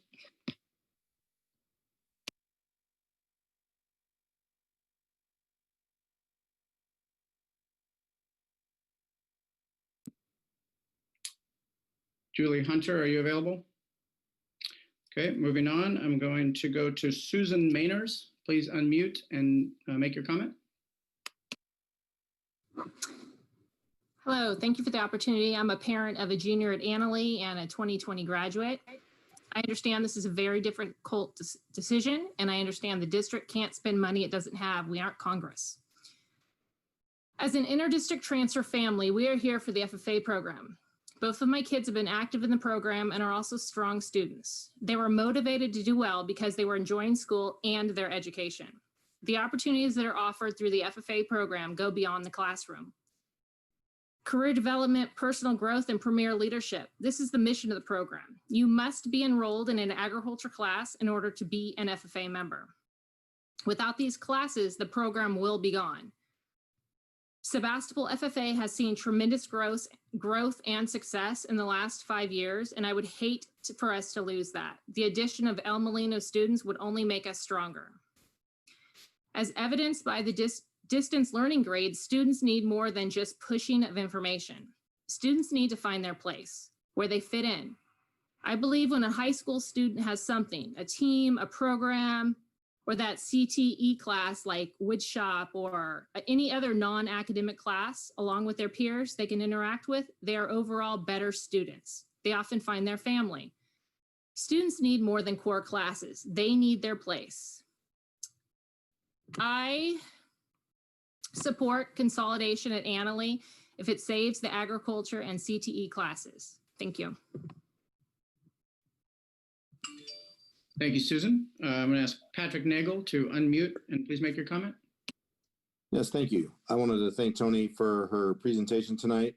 It seems fairly clear to me what needs to happen next. But tonight I want to talk directly to the Board of Trustees, and I hope that you understand that you literally have no choice but to consolidate. All other ideas and options are all maybes, hopes, and prayers. We are literally out of time. I understand that so many people would like to see a different outcome, but sadly, there is no magic pot of gold coming to save us.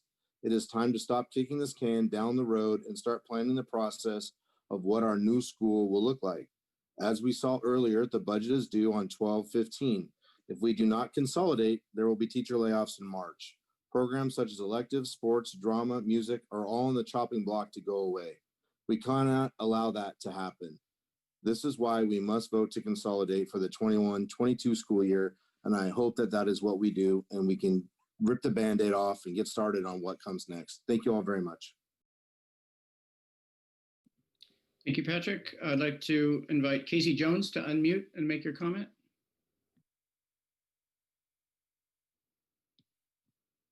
Oh, Casey's not in there. Sorry, I will get Casey next. I see E. Pasamonte is now on screen. You can go ahead and state your name for the record first, please, and then make your comment. Thank you. Sorry about that. Can you hear me now? Yes, we can. All right. Appreciate it. Good evening. Thank you for allowing me the time to speak. I'm in support of option 4, the consolidation of schools in West County for the 2021-2022 school year. My name is Earl Passmont, and I've been teaching and coaching in West County since 2006. I think of this consolidation and it excites me for the possibilities it brings our students. It is my belief that bringing the county together will greatly improve our athletic programs. With the disappearance of our Frosh teams and the thinning of our JV teams, I see some of our students miss out on that high school sports experience. Consolidating our county will allow us to bring back those Frosh teams. This will give our students an opportunity to compete at the Frosh level, as well as improve on their skills, in effect, giving themselves a better chance of continuing to play throughout their high school career, rather than have it cut short their freshman year because they didn't have the skill as a freshman to make a junior varsity team. I've seen a distinct change in the landscape of our teams here in the county. We have gone from those full programs of thriving Frosh and JV teams all the way to the varsity level, to now having programs that struggle to put together a full JV and varsity team. I remember when my athletes would inform me that they were from Santa Rosa, Rancho Cotati, Piner, or even Elsie. They would talk about how excited they were to be there and how lucky they were. With the consolidation, I look forward to walking into a stadium and seeing 100 athletes getting ready to compete in track and field, or entering a gymnasium full of wrestlers getting ready to represent our county. I can move on to tennis, golf, cross country, and so on, and I can talk about how each sport we have could benefit. The truth is, kids came to West County not only for the academics, but also for our thriving sports programs. I'm excited about the possibility of a consolidation in West County. I'm excited about the possibility of those full and thriving programs again. I'm excited about once again meeting those transfers and listening to them speak of the excitement of being here. I know this decision will be difficult. I urge you to allow the difficulty to be dealt with sooner than later, so that we as a county can once again thrive both in academics and athletics. Thank you again for your time. Thank you very much. Julia Hunter, can you unmute and make your comment, please? Sorry about that earlier. Figured out how my video works. Look at that. Okay, first of all, I think everybody here is missing the point. I mean, it's not them against us, because if it is, it even supports my position further that the campuses are two separate entities that really support a different culture. The students who are at Annalee like Annalee, the El Molino like El Molino, isn't that great? But we're all in this together. So it just doesn't seem like we're making an effort to get together. I mean, whether it's at El Molino or it's at Annalee, who cares? I mean, supposedly the students are all in it for the same thing. So let me move on. Who is in charge at SCO? This is a year where we've been dealing with COVID-19 and everybody has been making accommodations. I mean, every single business industry has been making accommodations. Why is SCO not making accommodations to us? And why is the state not affording SCO that accommodation regarding the budget? Seems to me that if we can find the ways to make the money that we need to for the next year so we can gather more data, that we will have more options for future solutions. So I really would ask SCO to stop being, I can't say the word, hard-brained, how's that? In terms of, forcing this down our throats. It's just, it's crazy to me that this is the only thing that's being held to a higher standard, like it's all status quo. You guys want to make the decision November 18th, and yet all the important dates are 12/9 is the first interim budget is due. That's true. But December 16th, we have 2 new board members who might bring some infusion of solutions ideas too. March, you're saying you have to do pink slips. That gives us several months out. And Gavin Newsom is going to get up in January and tell us what we can get from the state. So I think all of those things can work without making the decision exactly this month. Ann Harris said that she moved 34 new families in and that they all wanted to go to Annalee. Who cares where they go? The budget deficit is across the board. So if they want to go to Annalee, go to Annalee. But at least that's more income for our district, and we should be looking at that again. I've said that a couple of times. We're talking about arts and sports and all these situations that could benefit from both campuses. Why not combine those right now? Why not have those sports be combined, arts be combined? And why aren't we using teachers to offer more of the electives that you're talking about cutting? Why aren't we using the teachers to go to the different campuses? And if we don't have French at Elmo, send the French teacher to Elmo and then to Annalee, so we can do those programs in both locations. And it sounds like with the difference before, we thought we were doing $1,350,000 in parcel tax, in addition to the $1.8 million on Measure B. According to you, Jeff, it's down to $1,150,000. So we're really way ahead. $650,000, am I right? $650,000 of difference just in the shortfall for this year. We have that funding. We can go to 6 periods if we combine teachers. We have lots of options.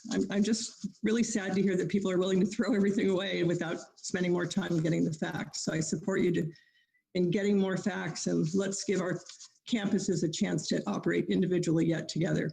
Let's cut some of the staffing. Let's do the things we can save money on now. You're going to have to do that if you consolidate anyway. Thank you, Julie. Casey Jones, I'll invite you to unmute your microphone and speak. Thank you. There are many, thank you for all your support. The parents who've mentioned the music program, I feel like a celebrity beyond just my regular classroom. And the students make me feel like a celebrity day to day. So thank you for that. But I just want to talk about consolidation, which I am in favor of. And I don't want to particularly talk about which way one or the other, but I do want to say that part of the stark reality is there are less students. I'm a Healdsburg alumni, class of 2007. And at the time, the school, Healdsburg, was about the same size as Annalee, about 1,100 students. And now it's I believe, half that, if not less.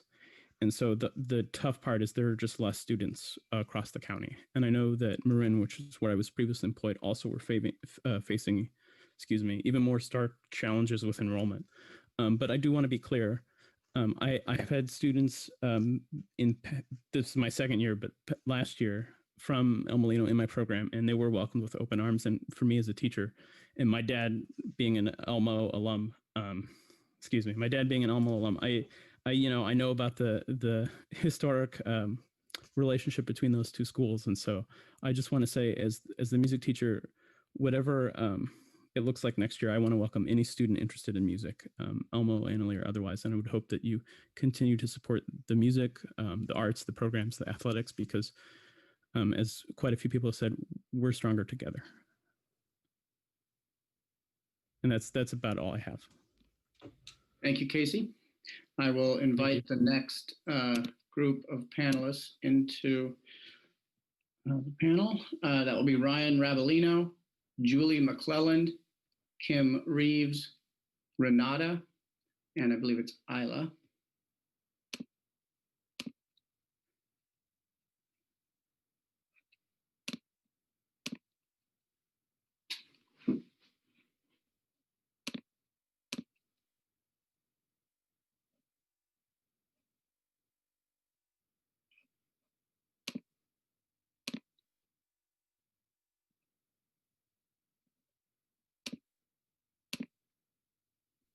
Okay, and with that, Ryan Ravolino, if you would please unmute and make your comment.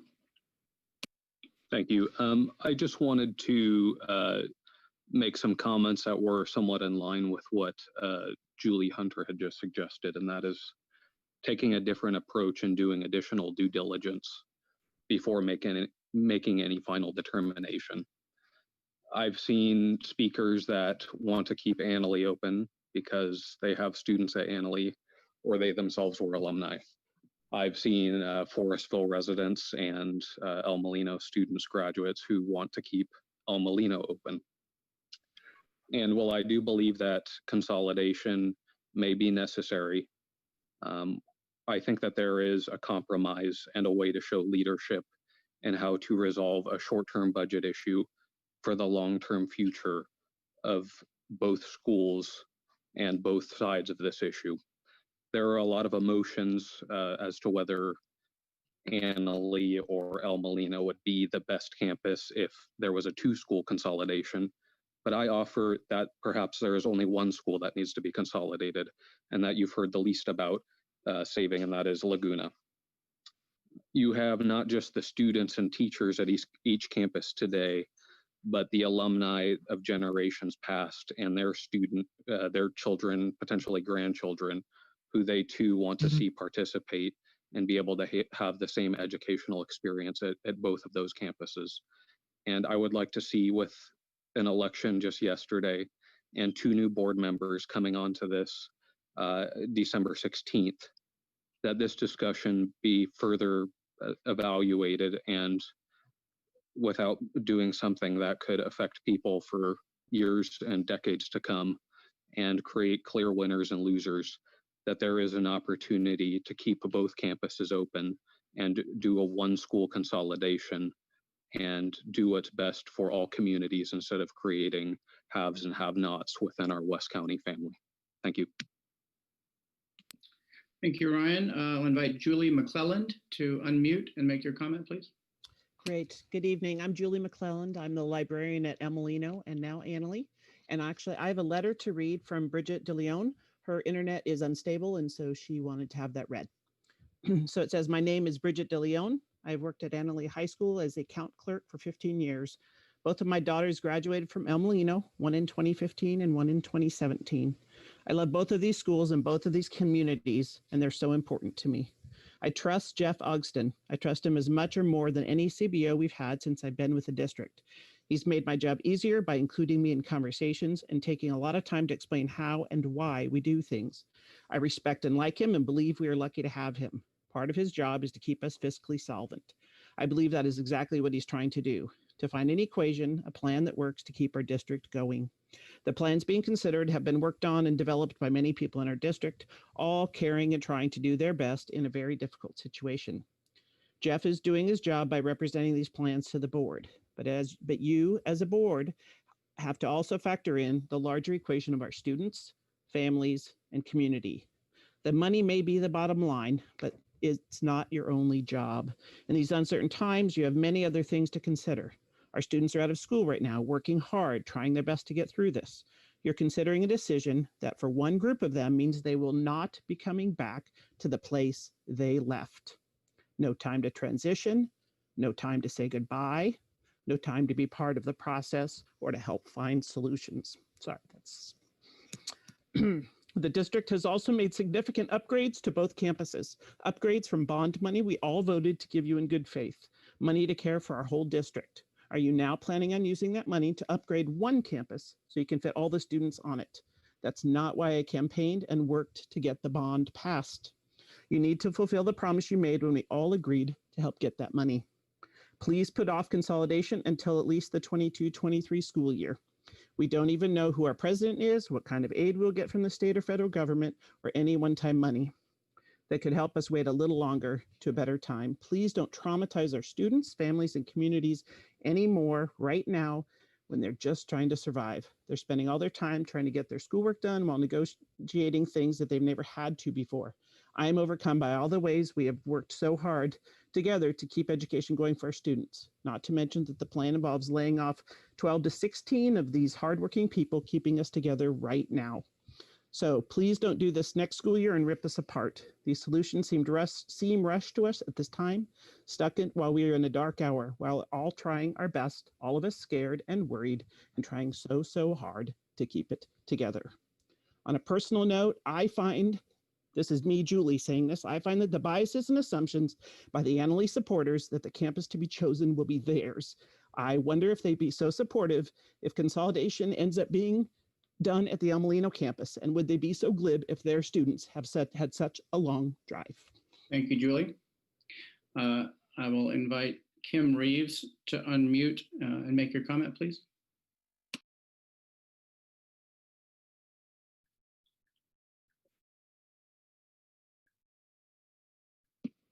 Kim, are you there? First of all, I'd like to say that I'm not Kim Reeves. I am computer ignorant, so my wife did the computer. My name is Chan Castleberry, and I wrote the board to really examine all the possible options rather than just to close El Molino. El Molino has been in existence for 58 years. And El Molino family and community is well established in this area. I've had the honor of being the El Molino family and community. I taught math and coached football and track from 1964 to 2000, 36 years. I had two daughters, Trina, who tragically was killed in a traffic accident in her senior year. And I would like to point out that when that happened, the community, the El Molino community, came to the church for the service, and it was overflowing. We had to put up loudspeakers outside to accommodate everyone. Also, my daughter Galen Sword, which was in the class of '87. She graduated she went to 3 colleges, UOP, UC Irvine, and graduated from the University of Tennessee in 4 years. I had a grandson, Chris Sword, who was in the 2012 class, graduated from UCLA, and now works for Hulu organization. I have a granddaughter, Kelsey Sword, who graduated from UC Santa Barbara and now works in Santa Barbara. I have a grandson, Tyler Sword, who is currently finishing his junior year at El Molino.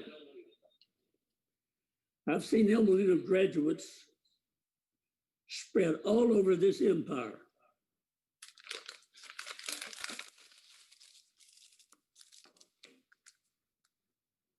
All of them contributing to the community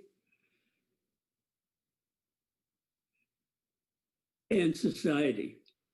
not just this empire, but the United States of America. They're all over the place in 8 years. In other words, what I'm saying is that the community at El Molino is a strong community, and I'm proud to be part of the community as part of the family of El Molino. Thank you, Mr. Castleberry. I would like to invite Renata to unmute and make a comment, please. Thank you. Renata Brillinger, a parent of a freshman who went to Brookhaven and Parkside.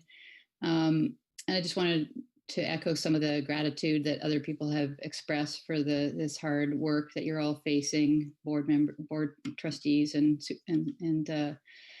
administration and staff.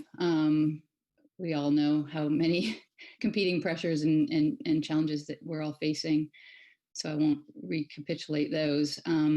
There's echoes in this conversation of something that happened with Brookhaven and Parkside some years ago, where we flirted with the idea of consolidating those two schools. It was very challenging, but it wasn't happening at a time of a pandemic, and that I think adds another layer of difficulty, because at that time we had many in-person meetings, roundtables, small group discussions. It was a very robust process, and I appreciate what you're trying to do to replicate something like that, given how difficult this particular form is.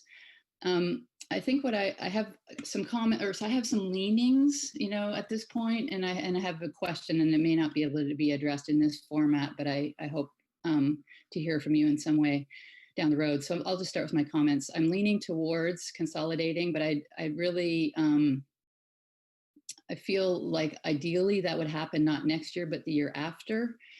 I know that that comes at the cost of having to cut some electives next year, or some classes and some staff. I appreciate that, and it's not ideal. But cutting those cuts aren't necessarily a foregone conclusion. There may be some creative ways that budget shortfall could be made up if there were more time to explore options. And there's a lot of unknowns ahead, as has already been kind of alluded to in other comments. I think there are several disadvantages to consolidating quickly next year.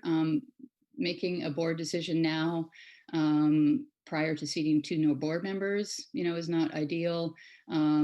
I think there's a perception that this is being rushed, and that's not ideal either. There are a lot of unknowns with next year's budget, and we could miss out on some opportunities for really tapping some of the creativity and energy in this community to come up with other options. So here's my question. Could you talk more about the process that takes place following the determination of a qualified status? My sort of somewhat ignorant understanding of that is that it's not a hard line, that there's a process that ensues, that the state works with districts. I have anecdotal information about that status being able to be in place for some years before the draconian,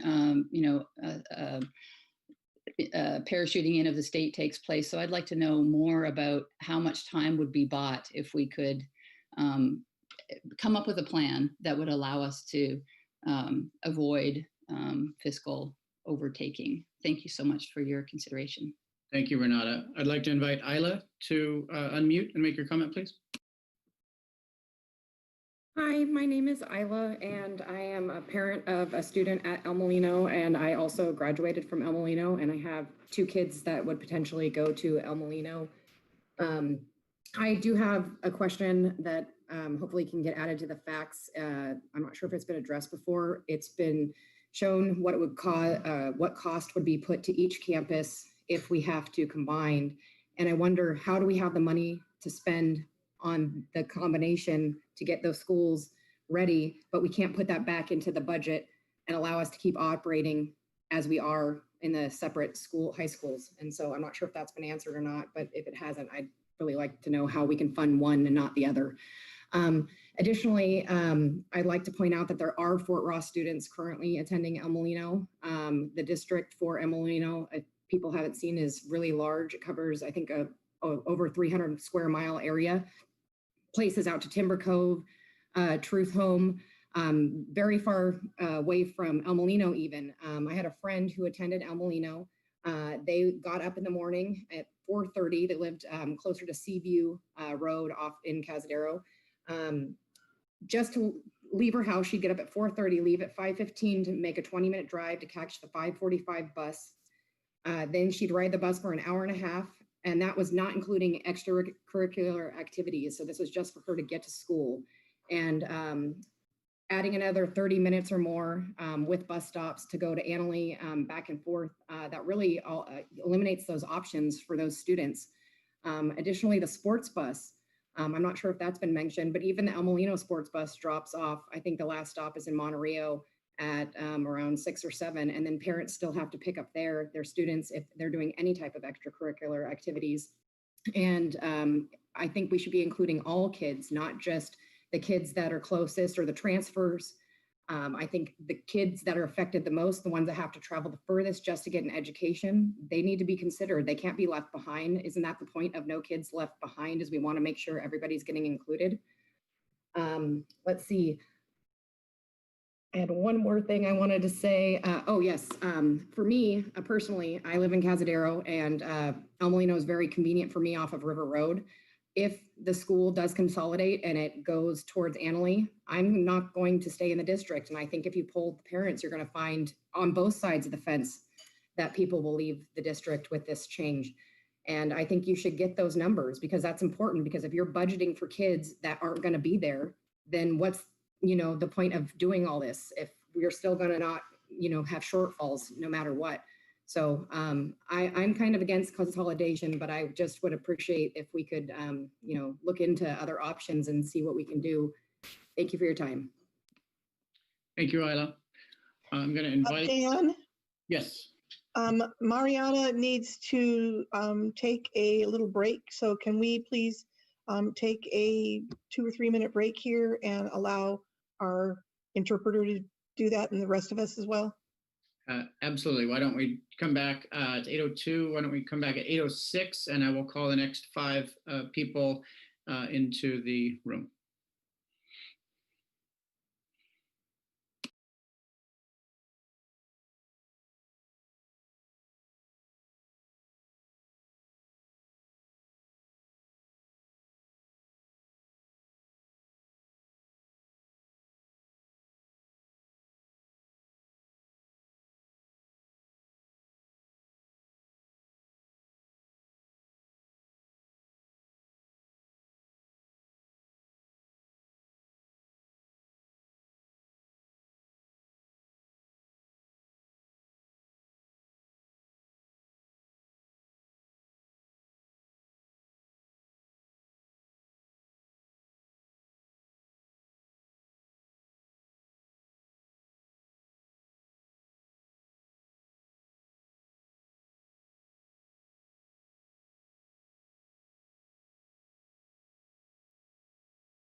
And so while people are rejoining, I'm going to invite the next 5 people into the panelist room. That will be Lily Smedchammer, Heather Rawson, Rachel Allen, Vesta Kopastakis, and Linda Hopkins.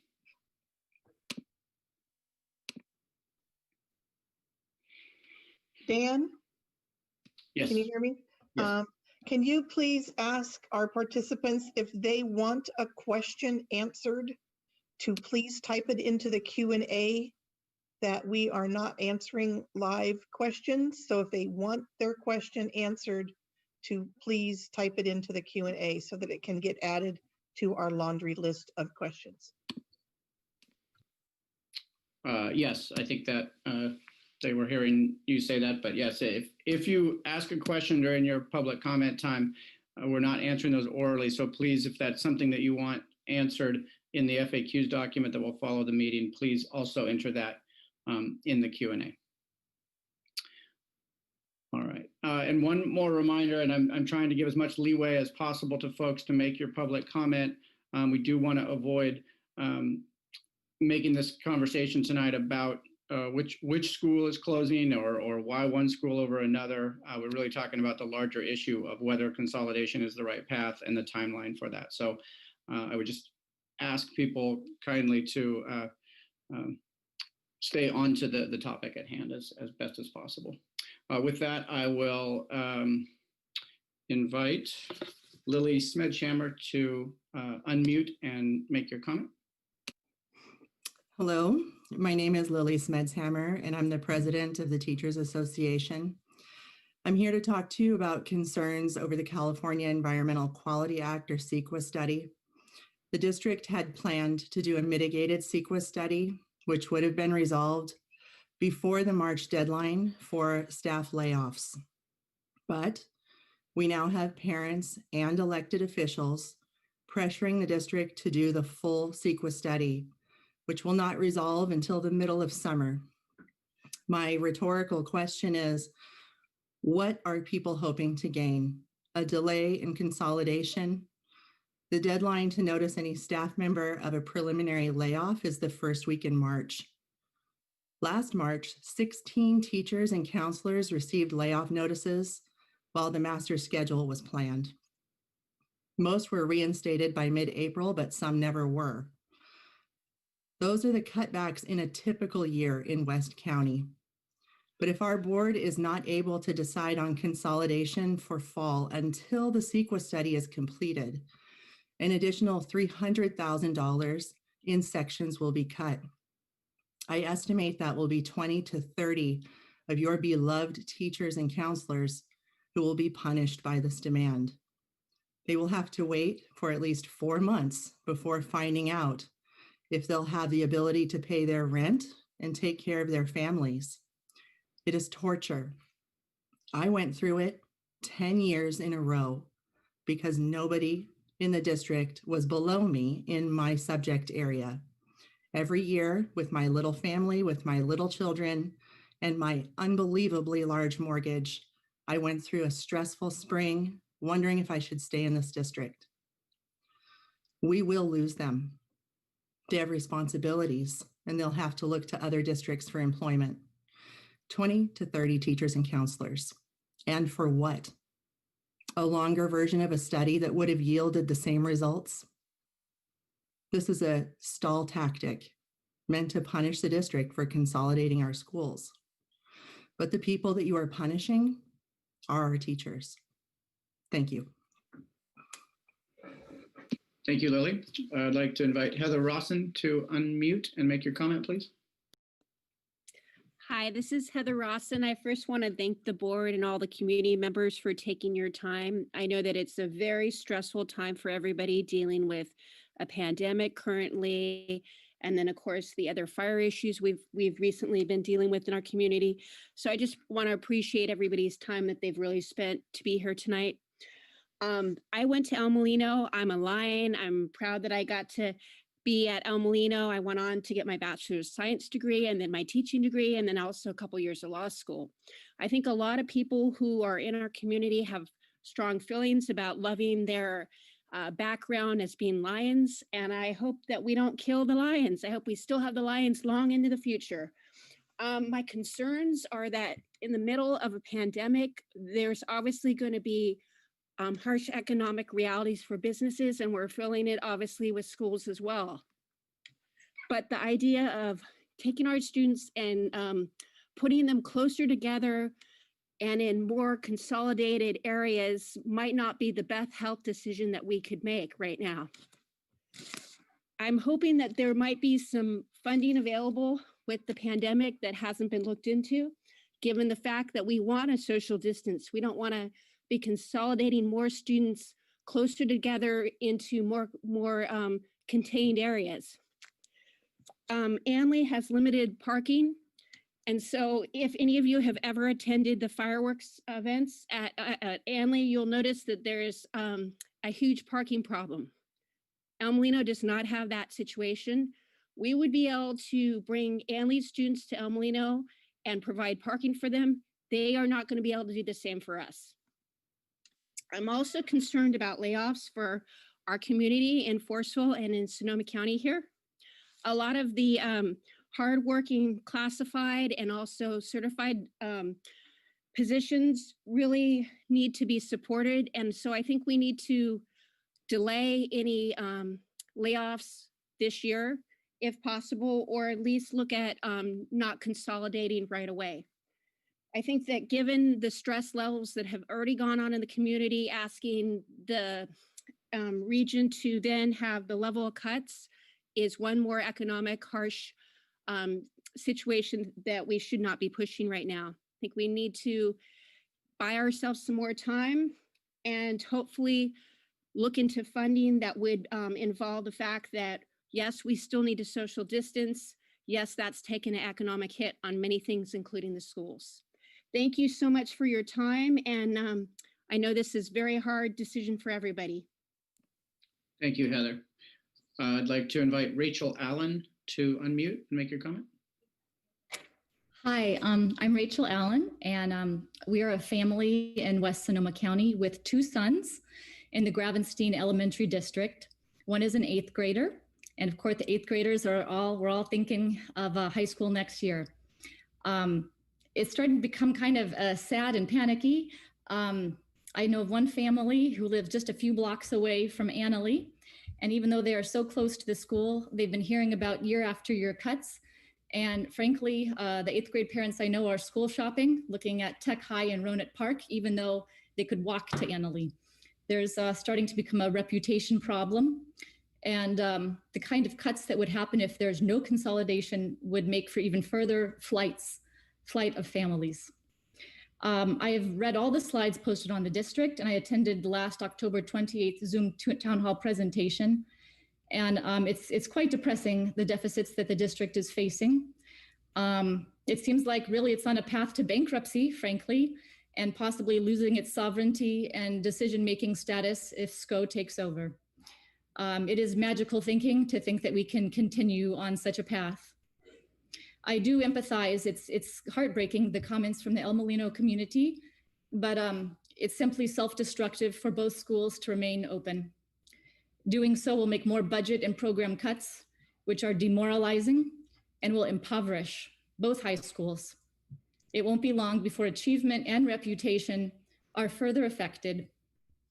So I would like to thank the board for bravely facing these very real enrollment and financial trends that are at work. I think if we can move past our fears, that it is possible that combining the schools can preserve the sections, preserve programs, and maybe even make a renaissance for West County schools and make our district more competitive where we're not losing families to other districts. And last, I think that Annalee High School is the best choice for a combined campus, as it has twice the enrollment, 1,140, to El Molino's 550 students, and therefore fewer students, the fewer number of students would be displaced or disrupted. I think the goal should be doing the most good for the greatest number of students. Critics say that Annalee's outdoor acreage might be smaller, but my understanding is the interior space is virtually the same as El Molino's, Rachel, And I'm also, gonna ask that we avoid the conversation, as I said, as we came back from the break. thank you. And I read the slides that the site conversion is more affordable. I do appreciate the weight that this is a weighty issue that will impact our community for years to come. Thank you for the ability to provide feedback. And I do advocate for biting the bullet and taking us off the path of bankruptcy and hopefully combining the schools and reinvigorating the schools and the programming. Thank you. Thank you, Rachel. Vesta Kopastakis, if you would please unmute and make your comment. Thank you. You can hear me? Yes. I appreciate that we have opened this discussion up to the public because we did not know anything about it. Just so you know, it's not just dollars and cents. It's also the entire communities of Sebastopol and Forestville that surround these schools that are concerned whether we have students in the schools or not. The impacts are huge to us. The traffic studies, I think, really need to be taken into consideration as the decision is made about which campus, and also the economic impact on the communities. I know in both communities, there would be a serious economic impact to remove students, therefore parents, therefore many things from the community. All the economics are impacted. But I do believe that a larger school does offer better options academically. I came from a very small high school, and we could never compete with the larger schools that were near with us, whether it was academics or sports or anything else. The larger the school, the more options. It's one of the reasons why a number of people from West County send their kids to Santa Rosa High and to things like the Tech High. I would like people to think a little bit about, while our campuses have been closed, how much money have we saved? Is that money something that we can count on in the next year or so to feed this budget deficit? And then also the concept of keeping both campuses open, combining the administration costs, the concept that someone brought up earlier about one program is at one campus, another program is at another campus. Therefore, both campuses can be used so that a campus is not abandoned. To abandon a campus would have a huge impact on each community as well. I would love the board, and especially a new board coming in, to consider that one of the things that our county is very weak with is vocational high schools. We could really use a strong vocational high school, and also that would tend to be implied that El Molino would be the strong vocational career, job-oriented, business-oriented high school, and that Annalee would continue to be the academic high school. Annalee has always been the academic high school. That would increase the potential for programs. If we have more programs, more classes available on two different campuses, I think we could attract students from all over the county to the West County High School. It does not have to be El Molino and Annalee. It can be West County High School and be stronger. So I would like people to consider that as the option. And it would seem to be that the 2022-23 year would be the biggest time to make the change, that right now it would be a little fast, considering kids have to come back to school, to some school really soon, and probably next year, probably not this year. Thank you for your time and for opening it to the community. Thank you, Vesta. Linda Hopkins, if you can unmute and make your comment, please. Thank you so much for the time. Tonight, I'd like to urge the board and district staff to pause, take a deep breath. I know we all need some deep breaths right now, and work in partnership with the community to think outside the box. There's so many great ideas coming out of the parent community right now, and a genuine willingness to roll up our sleeves and get to work. With respect to the presentation, it feels like none of these scenarios are acceptable. And quite frankly, it's a shame that it's come to this when we're so backed up against a wall in terms of timing.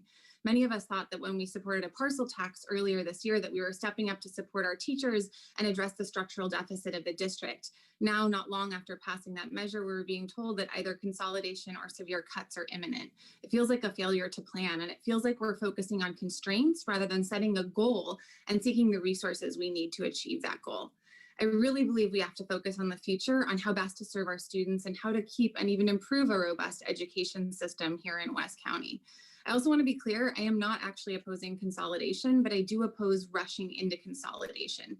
Consolidating campuses is a generational change for all of West County that could potentially exacerbate existing disparities and potentially weaken our local education system. We could wind up hemorrhaging rural students to other districts like Windsor. And I believe that there needs to be a thorough analysis and process. And I believe that as part of that, we actually might need to rethink our local education system, including why we have 10 separate school districts in West County alone, which results in duplicative administration and less efficient delivery of services. We may need to create a new vision going forward. Finally, I just want to remind everyone that while we're all part of the community of West County, we are not all sitting in an equal place. I think we all need to try to see things from other people's perspectives. This isn't the Apple game, and not to sound too much like a radical lefty, but we won't win unless everybody wins. And we won't thrive as a community unless we take care of our most vulnerable students.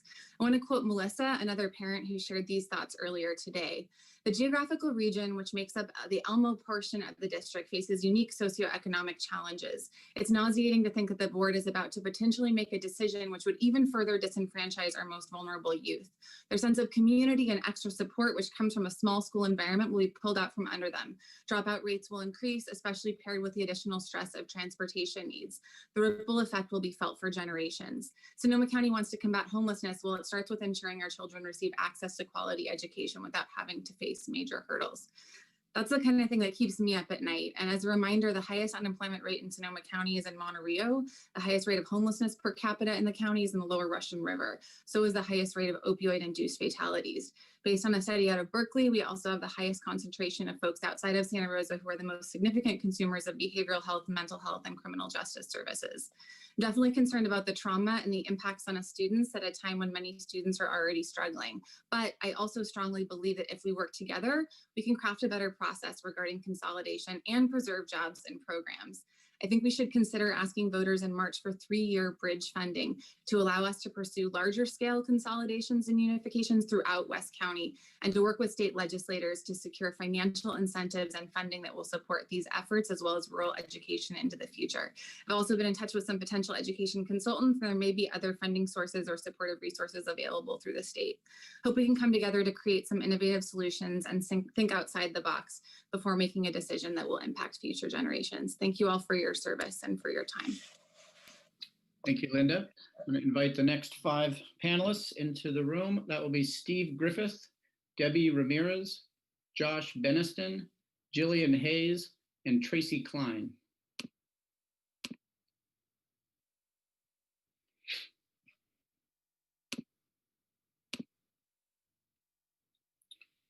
Hands up. Steve, you can go ahead and unmute and make your comment while I'm doing that. Okay, I believe I'm unmuted. Am I coming through? Yes, you are. Great. This is Steve Griffith. I live in Forestville.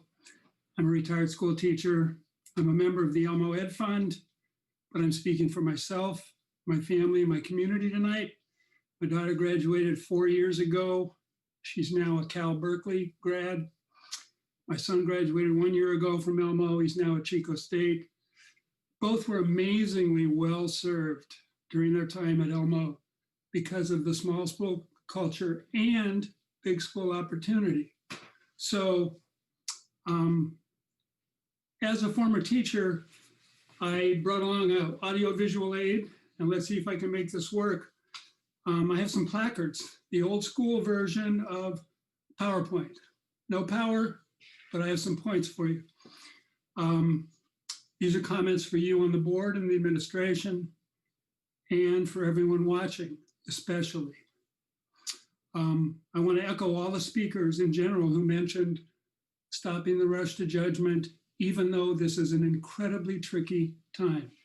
So first of all, I think most everyone would rather see both schools stick around. They're 2 top-notch schools. So speaking to you all, what can you do? Here are some positive actions that I think that the board and the public can take. Lobby the board and the superintendent to find more time, echoing previous comments. Let them know as your representatives, they are going to have to be bold, take a breath, not just throw their hands up, even though it is incredibly hard. Next thing people can do, ask the board and the superintendent to lobby SCO to relax any demands, which I do not think they have actually threatened yet, because we are not in negative qualified status. We do have some breathing room. Jeannie, Ted, Kelly, Diane, Julie, Tony, protect your legacy of not being the ones to close one school or the other. Both beloved, both top notch. Very importantly, you just heard from Linda Hopkins. She has ideas for and contacts for bridge funding. So please help Linda secure those bridge funds to allow more time. You can do something besides bemoaning the tricky situation we're in. She lives near Elmo. She has kids. She wants to see them stay with our cool jewel of a school, which I will remind anyone that talks about academics, Elmo has been a California Distinguished School more times than any high school in Sonoma. Thank you for your comments. I'm going to ask Debbie Ramirez to please unmute and make your comments. Thank you. Hello. I am a parent of an Annalee student and a recent graduate from Annalee. I also served on an elementary school board for 8 years, which caused me to watch what was happening at the high school district. And probably for 7 or 8 years now, I have been watching your board activity, and I have known that the writing is on the wall with this. Also, though, I can completely understand why this feels very sudden for the community, because they aren't geeks like me who are watching every little thing that's going on. So the fact that it's feeling very sudden for the community is very real. And I have, and actually Linda Hopkins actually had, took the words out of my mouth.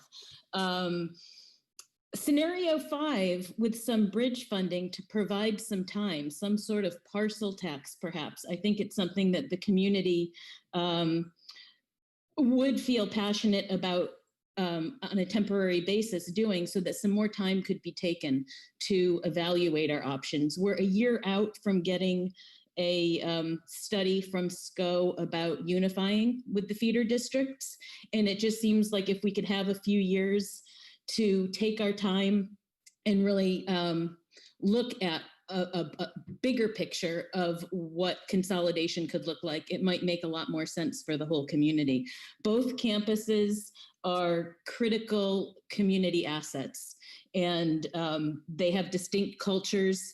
And I think it would be heartbreaking to rush into losing either one of them at this time. So whereas there is nowhere left to cut, programming is suffering. The only solution I can see, if the community could step up and find some bridge funding, perhaps through the form of a parcel tax, maybe that could get us through a few years. Thank you. Thank you, Debbie. I'm going to ask Josh Beniston to unmute and make your comment, please. Yeah, good evening. I want to also express my thanks and gratitude to the board and administrators for all of your hard work in dealing with this difficult issue. I come here as a parent of 3 elementary school children in Forestville, and I'm a resident of Forestville. And I'm also a full-time faculty member at SRJC, where our district is dealing with many of the same issues that we're discussing here. And so my comments to you all are that my sense of the community here in Forestville and El Molino is that this process feels really rushed, and the community feels surprised by the timetables that have been put in place. And so, yeah, I would encourage the board to really not move any faster than a 2022-2023 consolidation, if consolidation is inevitable. I think that the potential impacts of a closure are going to impact whatever community it happens in, far beyond where our children will go to school. And so I would call for a thoughtful and objective process to discern that. What I hear is a lot of emotion coming from the community. And I also hear some foregone conclusions that Annalee will be the site that's chosen. And that concerns me. It concerns me that the decision makers seem to be primarily tied to one school.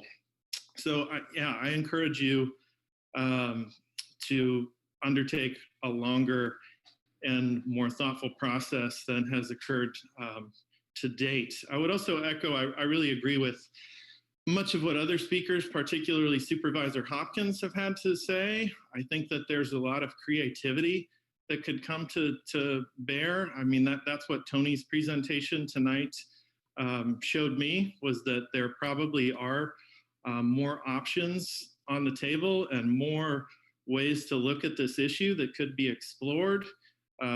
Similarly to Supervisor Hopkins' comments, that perhaps there's a bigger picture consolidation in the West County that needs to occur. And, speaking from the place that's closest to my heart too, I would say I think SRJC can be a resource in all of this. We have a lot of excellent technical education programs. We could also be serving AP programs. Until COVID hit and interest went out the roof for our school, we were typically looking for students every semester as well. And so I think we are another untapped resource in this. So yeah, I encourage you to take a longer timeline and look at some more options in this situation. Thank you very much. Thank you, Josh. I'd like to invite Jillian Hayes to unmute and make your comment. Good evening, board. Great to see you all again. Gillian Hayes, Boosters Vice President, El Molino Snack Shack Manager for the last 4 years, Forestville Education Foundation Vice President, mother to Elmo graduate of last year, mother to Elmo graduate this current school year, and mother to a 6-year-old first grader that will go to El Molino. Just want to let you know, Ann Harris talked about 32 families she stole properties to. I'm one of those families. I just bought 40 acres in Sebastopol, and I will let you know my daughter will not go to Annalee. Neither of my daughters will go there. So if consolidation happens, Everly will be going elsewhere. So Ann cannot count my numbers in her stats. Okay, moving forward, current budget status. The district's currently in good standing. Despite what we were told at the last meeting that we have no more favors with SCO, SCO actually only will take action if we are in that qualified budget status. Thank you, Tony and Jeff, for outlining that tonight, if we have that 3 times in a row. Currently, we have 3 positive interim reports. So last time we had a qualified report was 2018-19 in that first interim, and we pulled through it and we recovered. Our community pulled together and we got through it, okay? This vote to consolidate schools is premature. We still have time. As Jeff said, we are funded through this entire fiscal year. I'm asking you to please not vote to consolidate at this point. Let's look at budget cuts. Let's look at the funding that's coming through our state and our federal government. There is funding that will be coming through on the next stimulus package expected in January and February. That stimulus money for schools specifically is for up to 6 years of funding, minimum, up to 10 years if our unemployment rates stay low. That funding is directly earmarked for teachers' salaries and benefits. We need to be looking into this. If there's an answer that's coming in early spring, we need to look into it. We can't be making hasty decisions about closing schools when we still have time. 3 qualified interim reports would put us into next fall before this decision needs to be made final. Please think about this. Think about all of us that are here, that are newly involved, that want to be a part of these creative solutions, okay? Think about the fact that SCO has not sent us a demand letter, okay? We have time. I just want you guys to just open your eyes. I'm very disheartened tonight that Annalee people were allowed to speak about why their school was so great. I could go speak about why mine is too. The fact of the matter is the vote for consolidation needs to wait till we have more time and more community input, more grants, more revenues. I have some great budget cut ideas that since I've looked for the last 2 days at your budget, give me a chance and I'll be back to you with some ideas. Thank you, Gillian, sorry. Tracy Klein, can you please unmute and make your comment? Hi, my name's Tracy Klein, and I teach at El Molino. I came to El Molino in 1992, so I've given pretty much my whole adult life to the community at El Molino, Forestville, and the river area. I usually sit back and listen, but during the first part of this meeting, it really just ruffled my feathers that El Molino's quality of education was being discounted. And we have had as many successful graduates as the next school, if not more. I also feel that this decision is rushed, even though I've been riding the waves of the budgets all these years that I've been with the district. It still kind of took me by surprise that all of a sudden you're looking at closing the school within the next year. I think that's a mistake, although I understand the math. I feel like either community where the school would be closed would suffer a great emotional loss and heartbreak. And I think that if that truly is the only option that we have, that it shouldn't be El Molino or it shouldn't be Annalee. I think that both places should lose their identities and start fresh as one, building up with a new name and new colors and new mascots and unifying as one school and not the school that gets taken in by the other. I also feel that as long as I've got the floor, El Molino is the central location for this district. And I think that's where the school should be if we have to go to one. That's it. Thank you for your time. Thank you, Tracy. I'm going to invite the next 5 panelists in. That will be Eleanor Gorman, Jen, Elak Griff, Austin Mainers, and Heidi Mickelson. So Eleanor, once you're in the panelist room, you can go ahead and unmute and make your comments.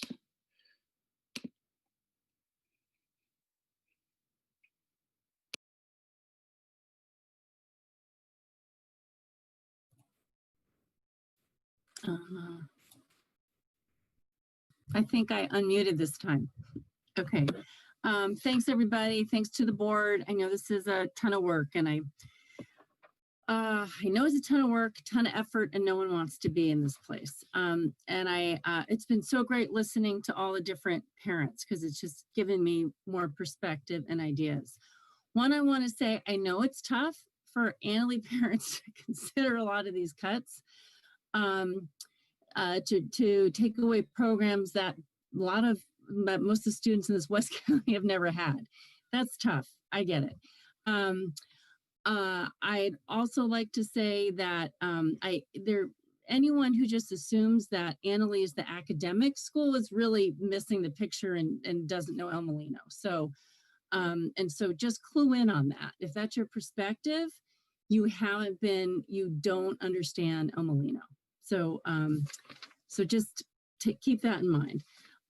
Finally, I love what Linda Hopkins had to say and Bridget and Gillian. Guys, it's a pandemic. We cannot do this to our kids. I mean, if you could consider consolidating, would normally say do it quickly because seeing how the middle school went, you have all this transition and unknowns and it creates some chaos when people don't know what's going to happen. But in this case, how can you not let kids go back to their school, if nothing else, to say goodbye to their school and go through that process? That is really traumatic. But I'm not for rushing this decision. After hearing more people talk, I really think there is going to be an opportunity to try and maintain both these campuses and these schools. And I think there is. I think there are other opportunities, and they really are two different cultures from what I can gather and from what I hear how people are talking. And, we'll all get together and make it happen if that's absolutely what has to happen. We'll all step up. I have no doubt. But really, this is not, don't kick kids when they're down. And then I'd like to say, we are the West here. We are the more disadvantaged populations out here. And that really cannot be ignored. And we've been doing, my kids have gone up Forestville. I'm sorry, I didn't say I have 2 kids at El Molino, a senior, a sophomore. I'm project grad president, and I was involved in Forestville Foundation. And, you really can't disregard that. That's very important. So thanks, everybody. Thank you, Eleanor. Jen, I'd like to invite you to unmute and make your comment. Hi, can you see me? Can you hear me? Yes, you're good. Good. Okay, I've not done Zoom, so you'll have to excuse me. So I have to say, I agree with a lot of points that Julie Hunter made, and of course, Linda Hopkins. She's brilliant, and she always comes up with the most amazing ideas. But my personal stance is that I think that we should delay consolidation for at least a year to make sure that we have the adequate studies done to really have an idea on the impact that this huge move will be taking. And ideally, we would be delaying the voting until the unification study is done around December in 2021. I think that would be really advantageous to see. That would be helpful long-term, not just in the next 2-3 years, right? But long-term, making sure that we're not missing a huge opportunity there just because we're trying to rush. And I think Linda Hopkins has some really great ideas on how to just buy us time for the next few years with the bridge funding, parcel taxes, if we have to make some cuts, to get us through the next few years so that we don't have to do something that is going to cause a huge traumatic thing in the community, then I think that would be a great way to not cut off our nose to spite our faces, if, I can bring in that old saying. So I would say if we can delay, that would be the best thing. I'm not against consolidation, but I am against consolidation when we don't have the full picture of the impact that the consolidation will have on the communities, especially if we can just finagle our way for the next few years to really get some good studies done. And that's all I have. Thank you so much for your time. Thank you, Jen. Ella Griffith, if you can please unmute and make your comment. Hello, it's a family affair. You heard from my dad earlier. So I'm Ella. I graduated from El Molino in 2016. And I wanted to echo something that Ms. Klein said earlier. With that small school education comes so much opportunity in between the lines. And I will want to say, in fact, that with that small school education, I now was able to find a job at NASA from recommendations from my El Molino high school teachers. So that's just a little context there. Something I was surprised not to hear yet, people talking about wanting to delay the decision for a number of reasons. Right now, there's a lot of urban flight happening. And after just a small amount of research, pretty minimum research, the primary areas in the country where that's happening is San Francisco and New York. We talk about Sonoma County prices driving people out, but the same thing is happening in the more expensive urban areas. And where are they coming? They're coming to the countryside. That's where, techies, millennials, people that I went to undergrad with, they're looking to move to Marin and Sonoma County because it offers a better quality of life for a lower cost. So delaying consolidation and delaying a decision on that would allow us to better understand those movement patterns. And nothing is normal right now. There's a complete upend. I just want to echo also more time and any creativity you can find to get more time. We need it. The community needs it to feel good about the decision moving forward. don't leave people with more hurt in a year when just it feels like everything has been a slap in the face. That's all. Thank you all for your time, and go Lions. Thank you, Ella. I'd like to invite Austin Mainers to unmute and make your comment. Hello, everybody. I graduated last year from Annalee, and I was an active member of the FA department, which is why I actually came to Annalee, because I was an out-of-district transfer.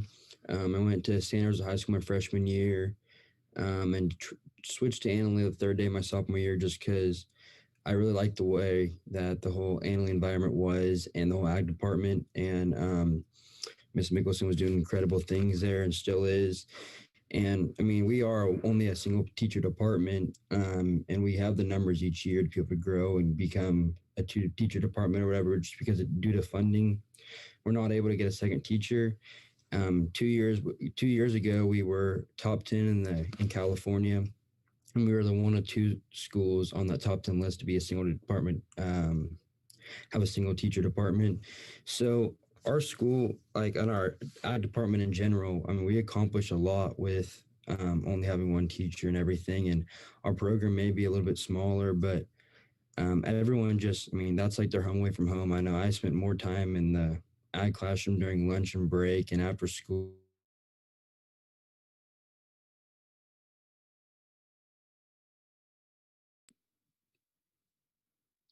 Austin, I think we lost you there.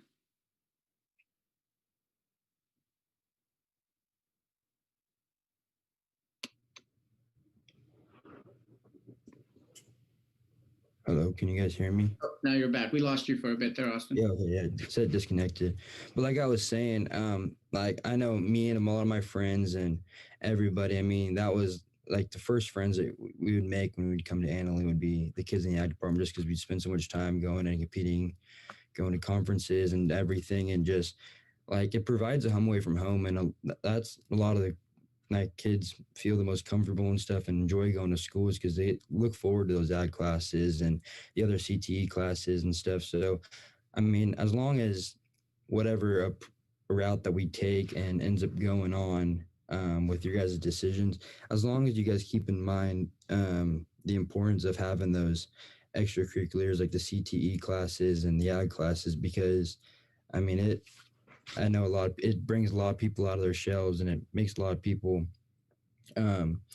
become more ready for the future. I'm currently in Oklahoma, going to Connor State College and stuff, and it would not have been possible or been a lot harder if I hadn't had the guidance.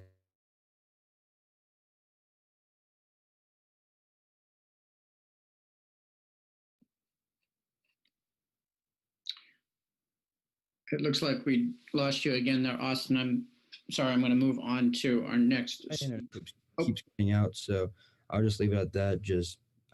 There is a strong importance of CTE programs and everything. So as long as those are able to stay with whatever ends up happening, I support whatever route that is. So thank you, guys. Thank you, Austin. I'd like to invite Heidi Mickelson to unmute and make your comment. Thank you for allowing me the time to talk. I am the ag teacher at Annalee High School and have been for the last 5 years. At this moment, I am in favor of consolidation, and particularly the option 4. Not all kids are going to be college bound, but at the same time, not all kids are going to be blue collar as well.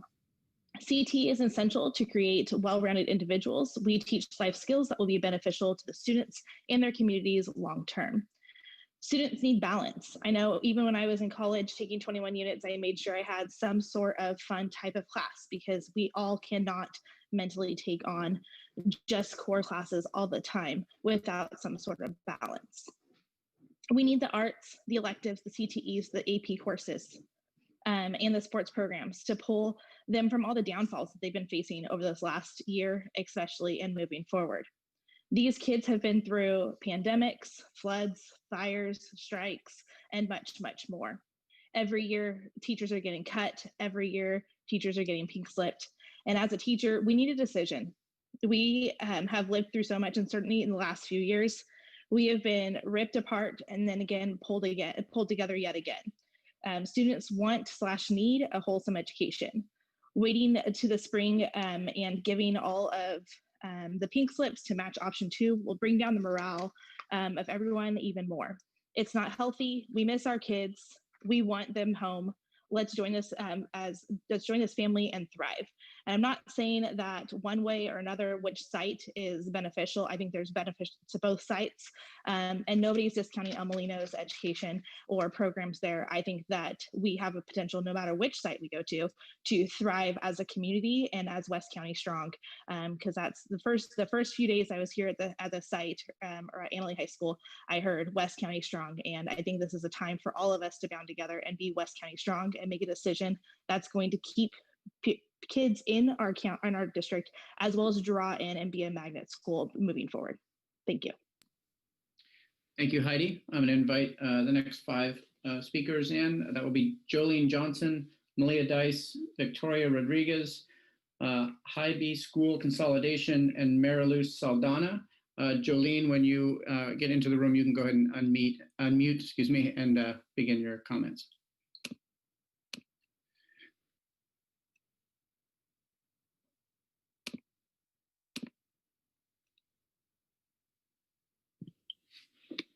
Hello, lovely humans. My name is Jolene Johnson, and I am the dance teacher / ethnic studies teacher / social studies independent study teacher this year. I've had to wear a few different hats. And I would just like to say that I think we should really pause and have a moment to breathe before we consolidate. Is consolidation our future? It looks like it is. And I'm not in complete cahoots to consolidate, but I do think that rushing it in right away would just damage, it's already damaging our students. Just like a few years ago, before we were doing the parcel tax, we had so many families worried about all the cuts that we did make already. And so I just feel like our heightened senses are already here, right? We're already in this motion of just being anxious and upset, and we're in this pandemic. I really agree with what Julie McClelland and Bridget said about our students would like to still graduate at their campus. I think being able to leave and not have the opportunity to have a closing would be really, really upsetting. And I agree with Linda Hopkins about waiting to see what does the survey come from SCO, where can we maybe consolidate in other areas, not forgetting our most vulnerable youth, and trying to find some of those bridge funds. I also agree with Ella Griffith, and to remind you, a few town halls ago, there was some family members that were in real estate, and they were also talking about the urban flight that Ella Griffith had re-mentioned tonight, that we do have Marin families coming in. We will potentially see an increase in population of students, and just to keep that in mind. I do agree with Heidi that we can be West County strong. I know that when I got hired 7 years ago, there was a really big rivalry between the two schools. And I feel like both sites have done a good job in trying to mend that and just come together, because we are a district and we should be supporting each other and not having a rivalry with each other. So I do think that we need a year to work on that and to build together and work as a community to see what can be our best way to bring our two schools together and not rush it. I do want to say that Vesta made some comments about, Annalee being more of an academic school, as Ella and a few others have said. We've had many schools go to Ivy League schools, so to please not rule us out, that we do have great teachers at both schools, and that's important. And that when we are thinking about creative ways to look at some of our funds, I ask, where's the $750 that we're supposedly using in textbooks? What about retiring staff, right? What if we didn't have a superintendent and we mesh that with one of our principals? And last comment is, we tend to worry about our inter-district transfers a lot, and yet we're forgetting about the stakeholders that are in our districts, that live in our walls. And thank you. Thank you, Jolene. Malia Dice, unmute and make your comment, please. Hi, I'm Malia Dice. I'm a junior at El Molino right now. And I want to share a little bit how I feel about this. So I am going to go into my senior year next year. I'm going to come out of COVID and I'm going to be looking for the best school year possible. And from what it looks like, when you look at it, the cuts that are going to have to be made to not consolidate next year, they're going to hinder next school year's options. They're going to take away elective options. There's the possibility of not having 7 periods.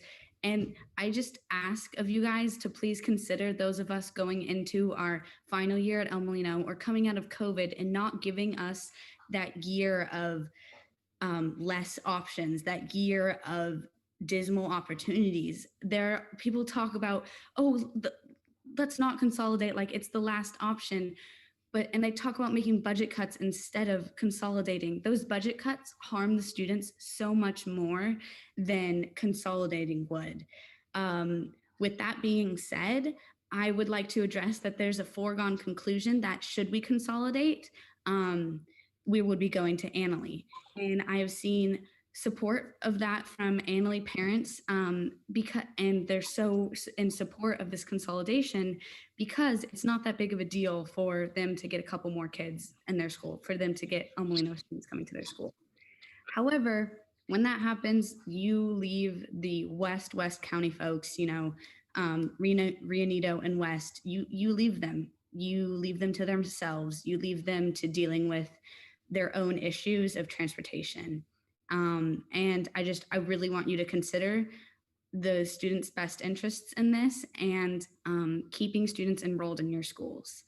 When you cut down options, when you cut down electives, when you bring down the period numbers, that's going to make the schools a lot less desirable and people are not going to want to go. So once again, thank you guys for being here tonight. Thank you for hearing everything we have to say. And yeah, thanks. Thank you, Malia. Victoria Rodriguez, if you can unmute and make your comment, please. Hi, my name is Victoria Rodriguez, and I am an Annalee alumni, class of 93. I also have 2 children attending Annalee High School.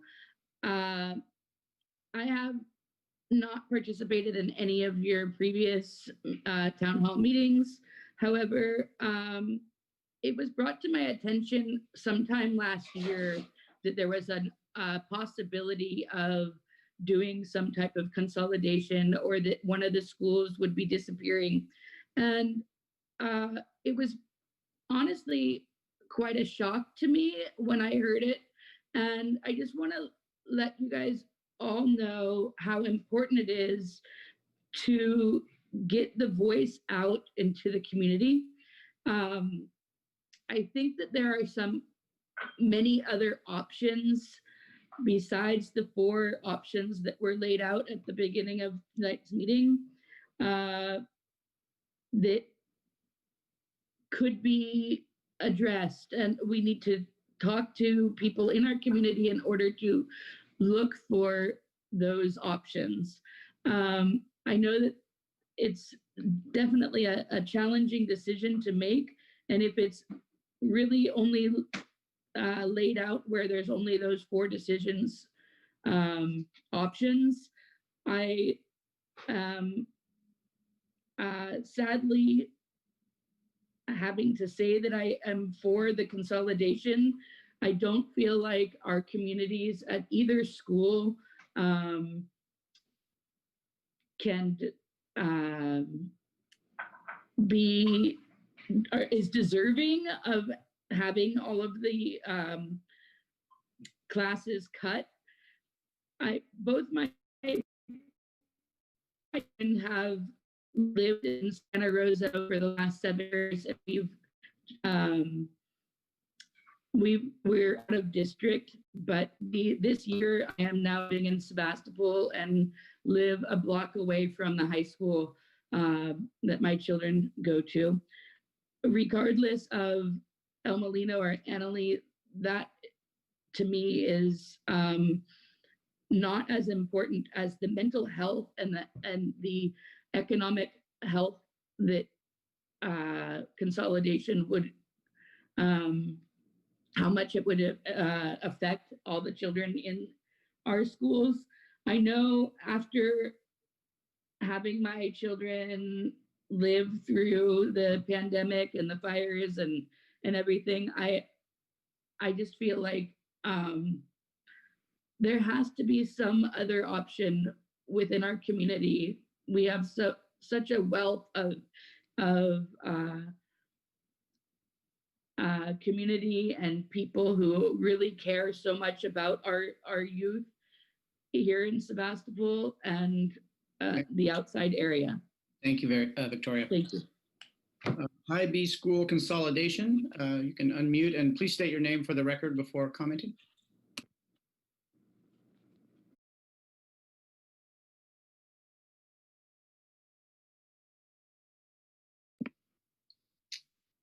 Okay, not hearing him. I'm going to move on to Marilu Saldana. You can go ahead and unmute and make your comment, please. Hello, good evening. I'm Marilu Saldaña, school counselor at Molino High School. Buenas noches, me llamo Marilu Saldaña. Soy consejera de El Molino High School. Good evening. Number one, I'm in favor of scenario number 4, simply because of the time frame that it allows our families to have the transition that they need. In addition, my only concern with scenario number 4 is the concerns that I still have regarding the cuts that are still listed, regardless of the time frame that is given. I've also been a school counselor before in the Bay Area when there was districts, Oakland Unified, Vallejo Unified, who actually experienced and had a state takeover. I've been there, I was an employee at the time. Oakland Unified is still in the process of recovery, although there are benefits to it, and there are also concerns about it.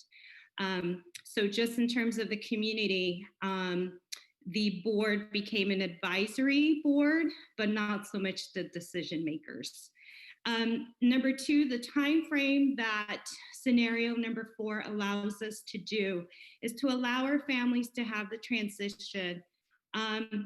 We have an increased number of 504 and special education IEP requests in our community in West County. There is a concern. There are a large number of families, high risk, and vulnerable students. We need to think about offering FAPE. These are our most vulnerable students, and so we need to consider and look at FAPE for these 504s and special education IEP students. My last concern are the natural disasters that El Molino High School have to endure and have had no control. So disaster of disaster, our families are still displaced even from the floods. So please reconsider and think about, take your time, make a solid sound decision.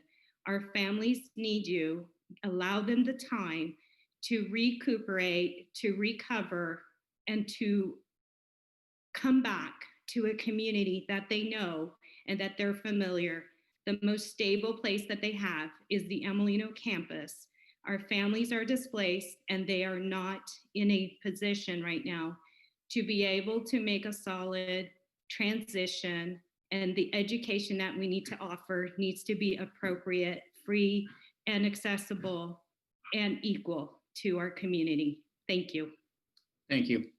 One last call for High B School Consolidation. Are you there now?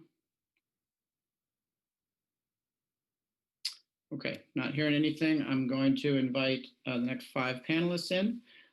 Sarah Sharp, David Adam Parks, Bill Crowitz, and Daniel Gill. And Sarah Sharp, when you get in the panelist room, you can go ahead and unmute and begin your comments.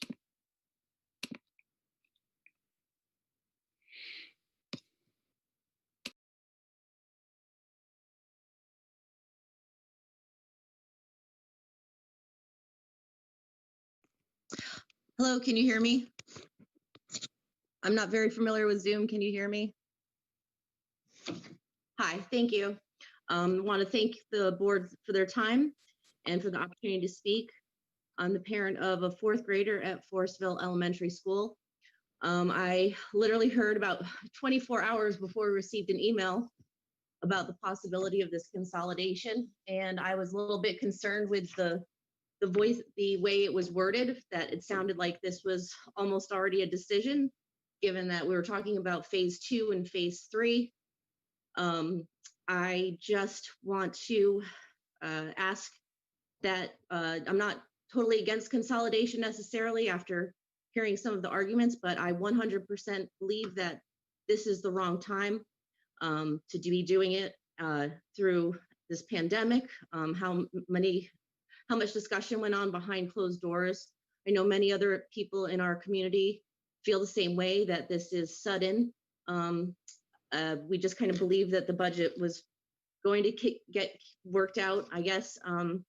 But yeah, with this presidential election and the pandemic, with 2 new board members coming on and the bond measures that we voted upon, I just really don't believe that this school year is the right time.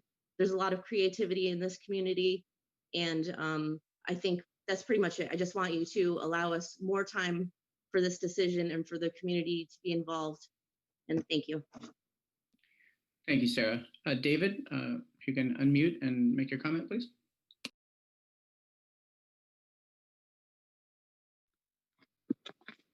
Hi there. My name's David. I'm a Forestville resident.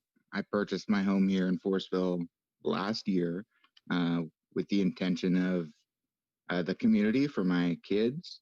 I have 1 kid and another on the way. I was also a student of El Molino High School that commuted for over 2 hours. I also have several friends and coworkers that have a couple dozen kids under the age of 10 that intend on going to El Molino High School. My kids will go to El Molino High School unless it doesn't exist, and then they'll go to Windsor. I have one question for a comment or a rhetorical question for a comment that Tony Bill made.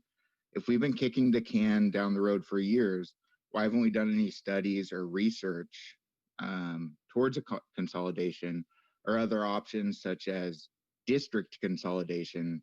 And I'd also like to thank the words of Julie Hunter, Jessie Mills, and Linda Hopkins. I'd like to urge the board to listen to the things they said and follow their direction to a degree. I'd also like them to research Ella Griffin's words about urban flight. That's a new and interesting thing happening in our country, and especially in the Bay Area, that I think will impact Sonoma County and especially West Sonoma County greatly.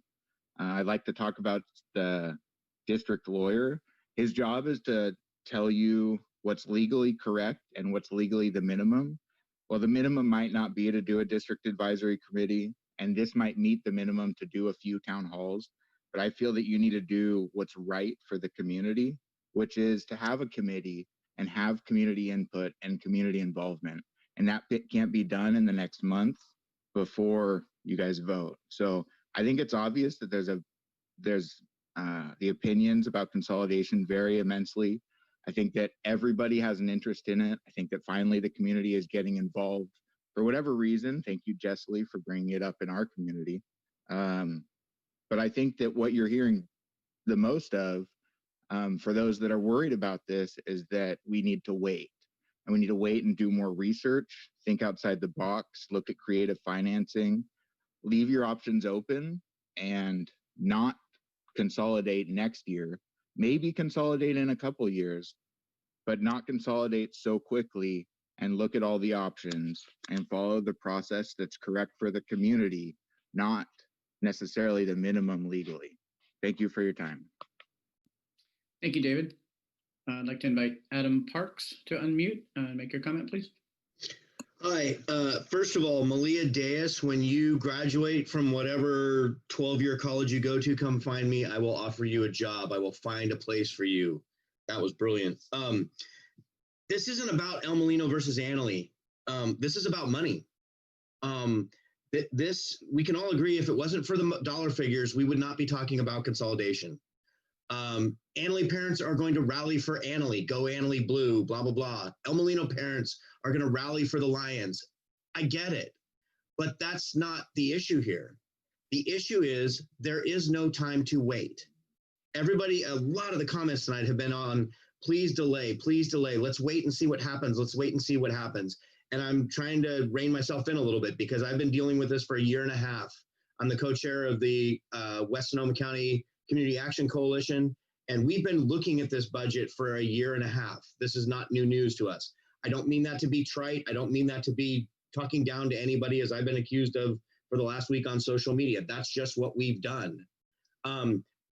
The issue is that we have to give the district, the teachers, and the schools time to get ready for this. So my suggestion is this, that we vote on November 18th to consolidate the two schools, not where. We vote to consolidate the two schools as of next year. Concurrently with that, love Linda Hopkins' enthusiasm, and I have had lengthy conversations with her on this. She believes there is a possibility of passing a parcel tax in March. I will work like hell to fight for that parcel tax, as will others on my committee. We barely passed the Measure B parcel tax last year, and then because of actions by this board of trustees shortly after, people are pissed.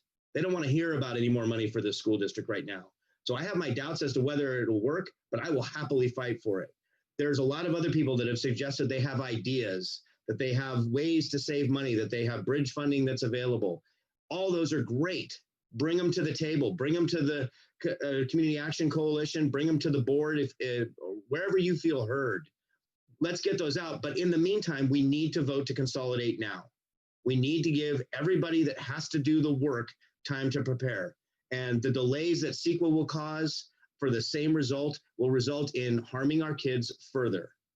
And that's all this delay is going to do. We're going to end up cutting more programs. We're going to end up with less electives. We're going to end up with no sports and no reason to care about either school.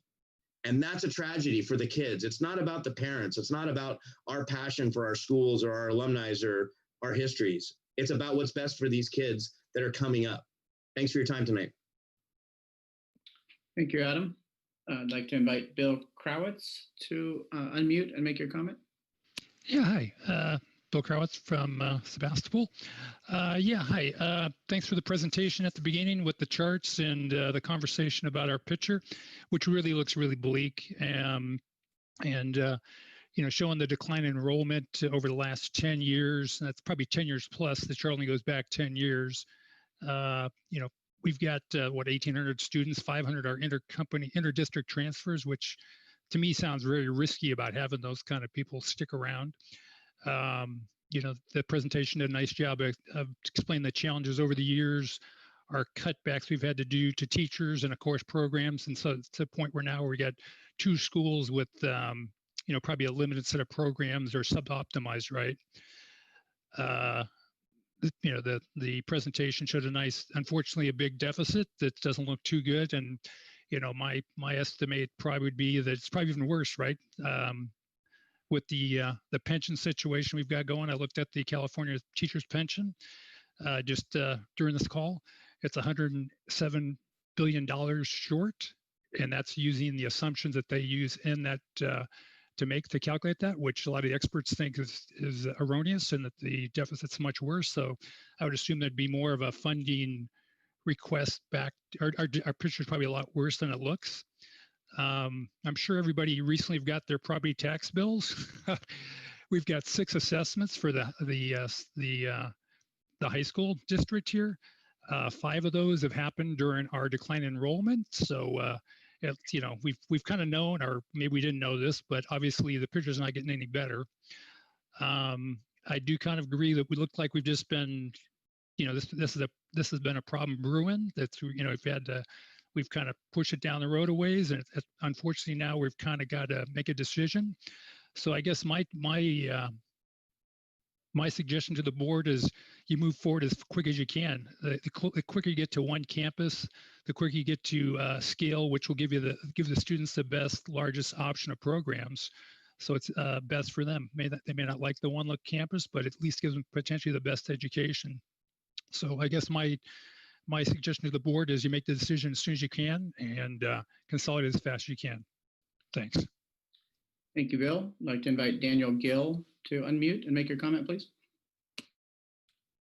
Good evening, everyone. Thank you so much to the board for allowing me to speak and for all your efforts during this extremely challenging time. You're in a pretty unfavorable position, and I understand that no matter what decision is made here, you're going to have an entire population of people not very happy. So thank you for your effort and for your passion and doing this.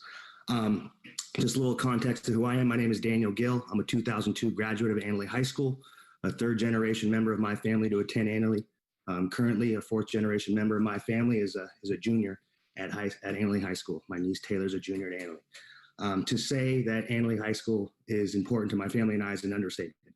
But with that being said, I understand that there's people and families at El Molino that share that same sentiment and have that same legacy. And so that resonates with me, and I feel bad for both sides. And it's heartbreaking to see that we've come to this, but as Adam just said, it's at this point, it doesn't seem like it's about Annalee or Elmo or Tigers versus Lions. It's about providing the best education possible and the best opportunities possible to our youth.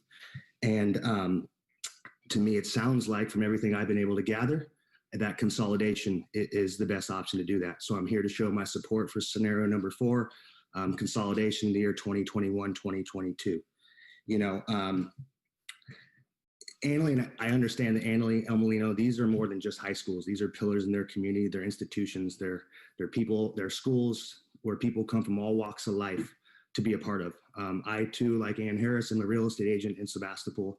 I've been selling real estate in Sebastopol for 10 years, and I have helped countless families over the last 10 years come to our communities to be a part of these schools, to be a part of Annalee, to be a part of El Molino. And the thought of these budget cuts and cutting programs like photography, workshop, woodshop, leadership is unfathomable to me, to be honest. And I think when you cut programs like that, you start to cut the allure of people coming to our community. So you see, people talked about urban flight, which is a real thing.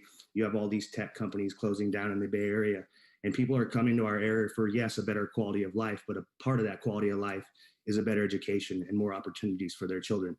Mr. Ogsden shared a slide at the start of this presentation that resonated with me as a father of 2 young children. And that one of the slides said, our current budget situation does not allow us to provide the best educational opportunities possible for our students. Programs will continue to decline and be cut. That cuts pretty deep with me, having 2 young children that will soon be in the West County School District. And for the thought that they were not to have the same opportunities that I had and experience the same amazing education that I have, quite frankly, is unacceptable. And if the only way to provide that education to them is to consolidate, I am in favor of that. And just to kind of summarize and kind of close up here, I'm getting close to the end, but speaking most specifically to sports, I played sports at Annalee. I coached football at Annalee for 7 years. I saw firsthand the impact that sports have on the school, members of the community. Thank you, Daniel. We need to move on to the next speaker. Thank you very much. Thank you. I'm going to invite the next group of speakers in. That will be Marissa, Jennifer Carson, Tom, Grant Schwal, and Andy. And Marissa, once you are in the room, you can go ahead and unmute and make your comment.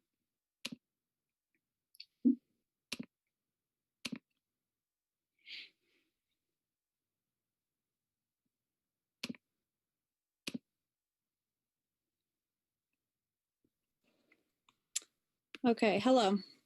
My name is Marissa Elder, and I am a 2009 graduate from El Molino. I am here to present the petition I started after last week's town hall. I started this petition for a community to show you in numbers that we do not support the decision to consolidate the West Sonoma County high schools. We request that you table the decision until you have completed your due diligence in a manner consistent with the State of California Department of Education Closing a School Best Practices Guide. In 1 week, 1,618 community members have signed this petition. The decision to close a school is anguishing. It profoundly affects parents, neighborhoods, communities, district personnel, and of course, students. It affects relationships, routines, and cherished tour tallies. In short, it alters not only district operations, but also lives. This is a quote from the State of California Department of Education Closing a School Best Practices Guide. The readily available Published information provided to the El Molino, Annalee, and Laguna communities to date significantly lacks the information, processes, and data necessary to assure the final decision will be broadly supported by the respective communities. According to the state guide, the decision to close a school must be based upon hard empirical evidence that leads to a broadly supported and incontrovertible conclusion. The district cannot afford to keep a particular schools open without cuts elsewhere. It is clear by viewing recent Zoom meetings and following social and news media that there is absolutely no broadly supported and incontrovertible conclusion, proposal, or process yet developed that would warrant a vote to consolidate our high schools. The El Molino, Annalee, and Laguna communities have invested years of efforts as well as millions of tax dollars and thousands of donation dollars to create the best facilities, learning environment, and high school experience for their children, grandchildren, and great-grandchildren. For these reasons, they deserve to be involved from the incipient phase through the final decision regarding the consolidation and/or closures of any of their respective high schools. The state guide states it is a legislative intent, but not a mandate for a district to have and use a district advisory committee before decisions are made about school closures. But whether an intent or a mandate, the advice is good. The job of the superintendent and the board member is to evaluate facts, not gather them. But the process of gathering the facts must be as credible, transparent, and non-political as possible. It appears that all facts gathering to date has been conducted by the district staff under the direction of the district board without this critical community involvement and participation. It appears that establishing an expanded DAC would be of significant value and add credibility to this process. If the WSCUHSD wishes to follow state mandates and the California Code Conduct. Thank you, Marissa. We need to move on to the next commenter. Jennifer Carson, if you would please unmute and make your comment. Hi, everyone. I just want to say my daughter, this is her freshman year at El Molino. I am an alumni, and I never pushed it on her to go to this school. We're out of district, Santa Rosa area. But I just want you guys to know that even though this is her first year there, we fully intended on moving our family towards West County to be able to support her decision, as well as becoming active members of the community. And when I spoke before, I said I didn't know anything about this on the very first one that I came to, which was probably 2 of them ago. And now that I've gained some understanding and been able to really listen and see what's going on, I'm saddened by what's going on. I know it's a reality. I do request that you wait till at least the 22-23 school year, because I think that you've kind of lit a fire in the community and made a lot of us realize that did not know what was going on or not the extent of what was going on, that we want to get out there and we want to support and do everything we possibly can to not only keep the programs, but to keep the schools at their own locations if possible. I do think that we need a little more time. We've got some creative characters in this, in these gatherings, and a lot of passion and a lot of parents who are willing to take some time. And I know that myself, I own 2 businesses, and I'm more than happy to support in any way that I can. So I do request that you really consider I know that's the hold off thing. Maybe we should rip the Band-Aid off. I don't know, but I do think that we could come up with some really amazing ideas and get some really good, passionate people behind it and local funding through all of our communities, and create an environment, even if it is just making it so the kids are at an easier transition pace and know what's coming up without them just going back to a school that one of the communities have never been to. So thank you guys. I appreciate it. And I really do hope that we can all work together on this. Thank you, Jennifer. Tom, if you would please unmute and make your comment.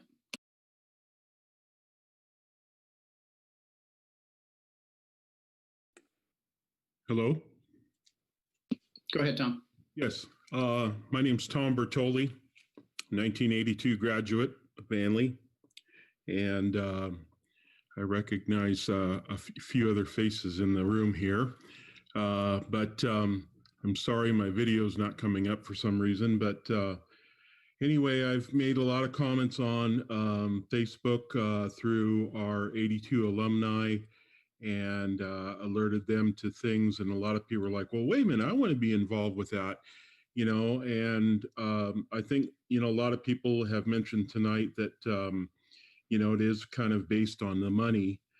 And I remember one time someone said, yeah, for a mile to repave a mile of road costs $1 million. And I don't know how much it costs to redo a tartan track now, but I remember Anley had the dirt track with the original field, and now all the schools have the new, all-purpose fields and things like that. And everything is really everything relies on money. I mean, California is suffering. I mean, look how much deficit we're in with all the fires, and how many people have lost things, and how many firefighters and heroes that we've had that have gone out there and helped people.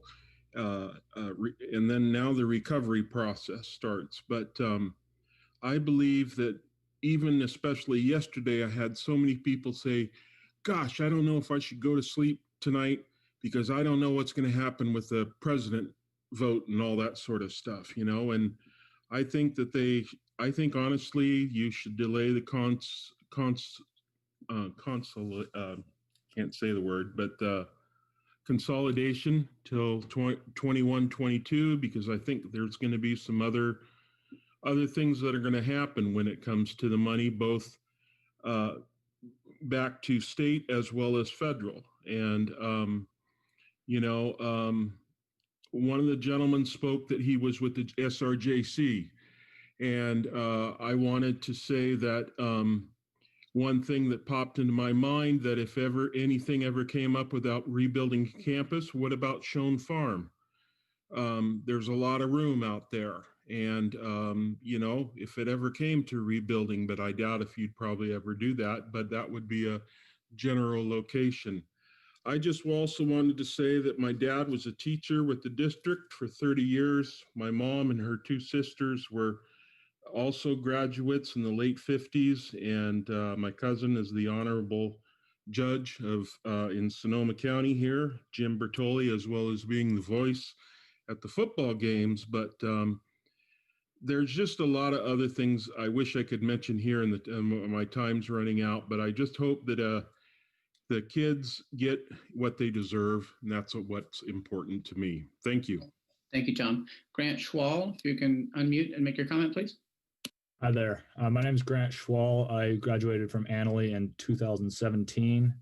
When I was there, I played basketball, swam, was in ASB, numerous AP classes, and grew up in Sebastopol my entire life.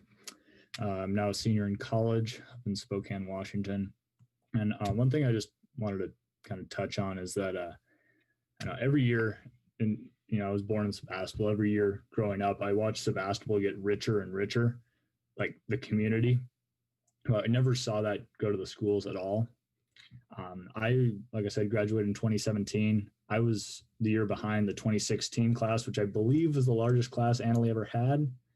And even during that time, we were talking about budget cuts when the school was large and enrollment was good. And then every year after that, we watched it get smaller and smaller, and watched the programs I love get cut and stuff to that extent. I would just say that as an ex-Annalee student, the programs that I was involved in, I think are very, very vital in providing a good high school experience for students. And if that means consolidation, it means consolidation. I can't say I have any preference over Annalee or El Molino as a site. Other than that, I walk to Annalee every day. And I think a lot of the opportunities I had were because I could walk to school. I wouldn't have to get a parent to drive me before I was 16, anything like that. Other than that, I would say rip the Band-Aid off, but do it in a way that does not negatively impact students or teachers who are the real lifeblood of our schools. Thank you, Grant. I'm going to invite Stephanie Hassana GL Sword, Tara Del Drago, and David Stetcher to panelists. And Stephanie, when you get into the room, you can go ahead and unmute and make your comment.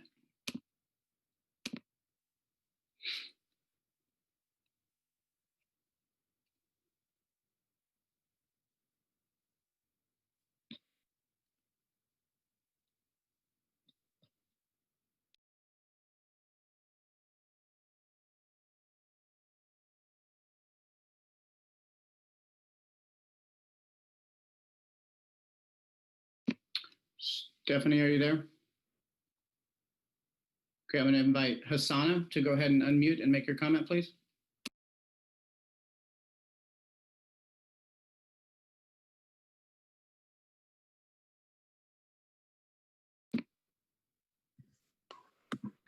Hello, my name is Asana, and I have a junior and freshman at Anley.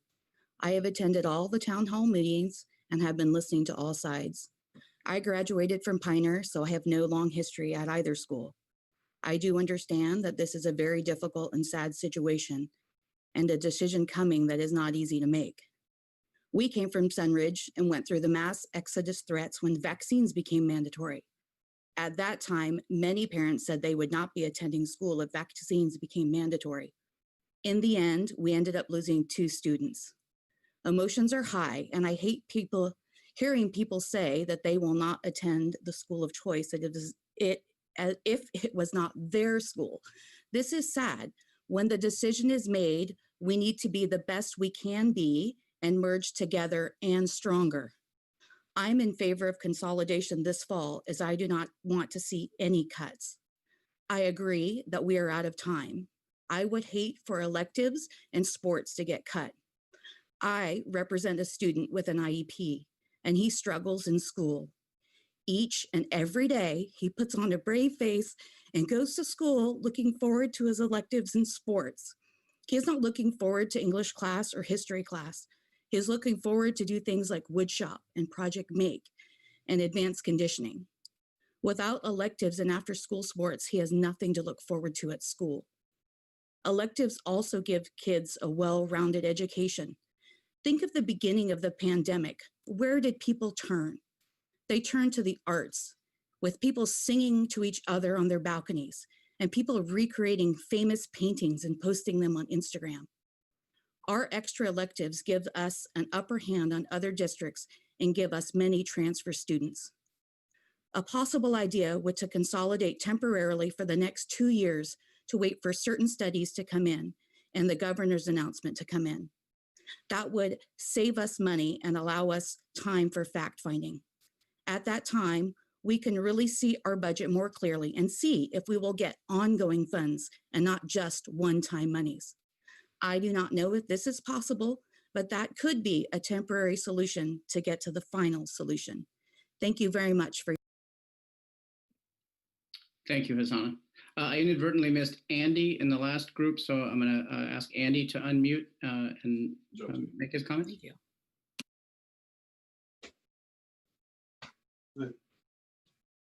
Really good. Were you laughing? Hello? Why do you make fun of me? Andy, are you there? Hassana, can you please mute? Andy, go ahead and unmute and make your comments, please.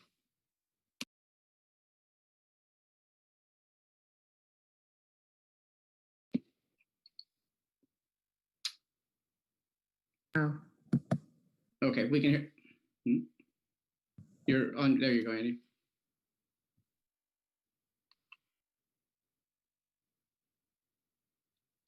You're on mute, Andy. Hello? Hello, go ahead. Okay, great. Sorry about that.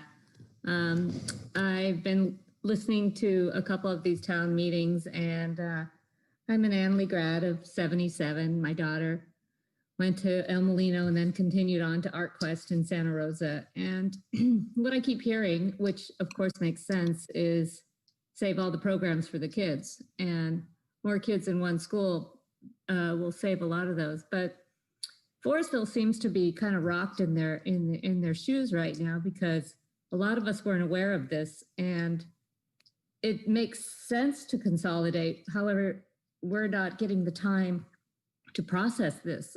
It's kind of, it almost seems like a slam dunk that El Molino will be closed if you consolidate. And it's really not fair to Forestville residents who have just really gotten this on their plate, and we're trying to wrap our head around it. It's going to change.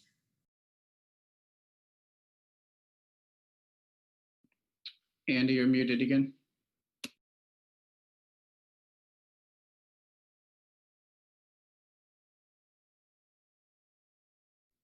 Hello? You were on mute again. Go ahead. Okay, I'm sorry. Am I okay now? You are. It's just that we're, everyone's saying to slow down, and I think that would be fair to all the taxpayers out on this side of the county and for the kids, and come up with other ideas or consolidate, but don't just do it so quickly when we are now trying to get our heads wrapped around this. If it was Annalee getting closed tomorrow, there'd be a lot more, let's talk about it. And I think that's not really being addressed, that Forestville is just kind of have to close up and pack up and get the programs going. So, keep that in mind when you make these quick decisions for the parents and the kids that are out here.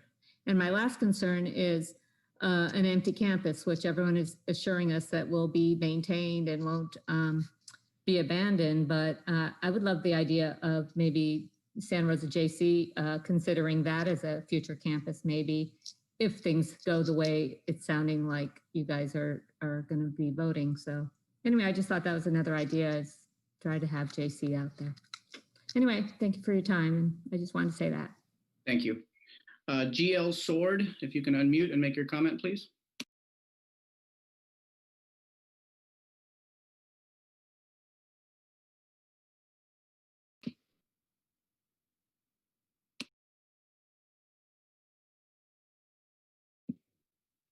You can go ahead and begin.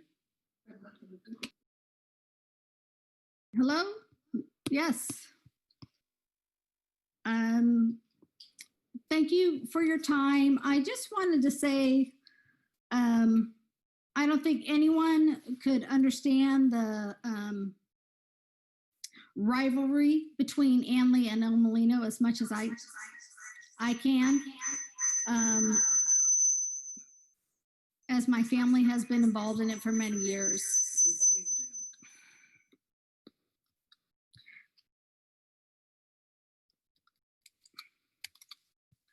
The only thing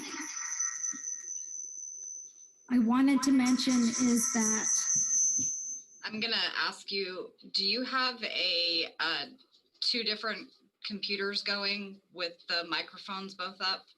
possibly, I'm sorry, I just tried to fix that. Is that better? Much. Okay. Yes. All I wanted to say at this time is that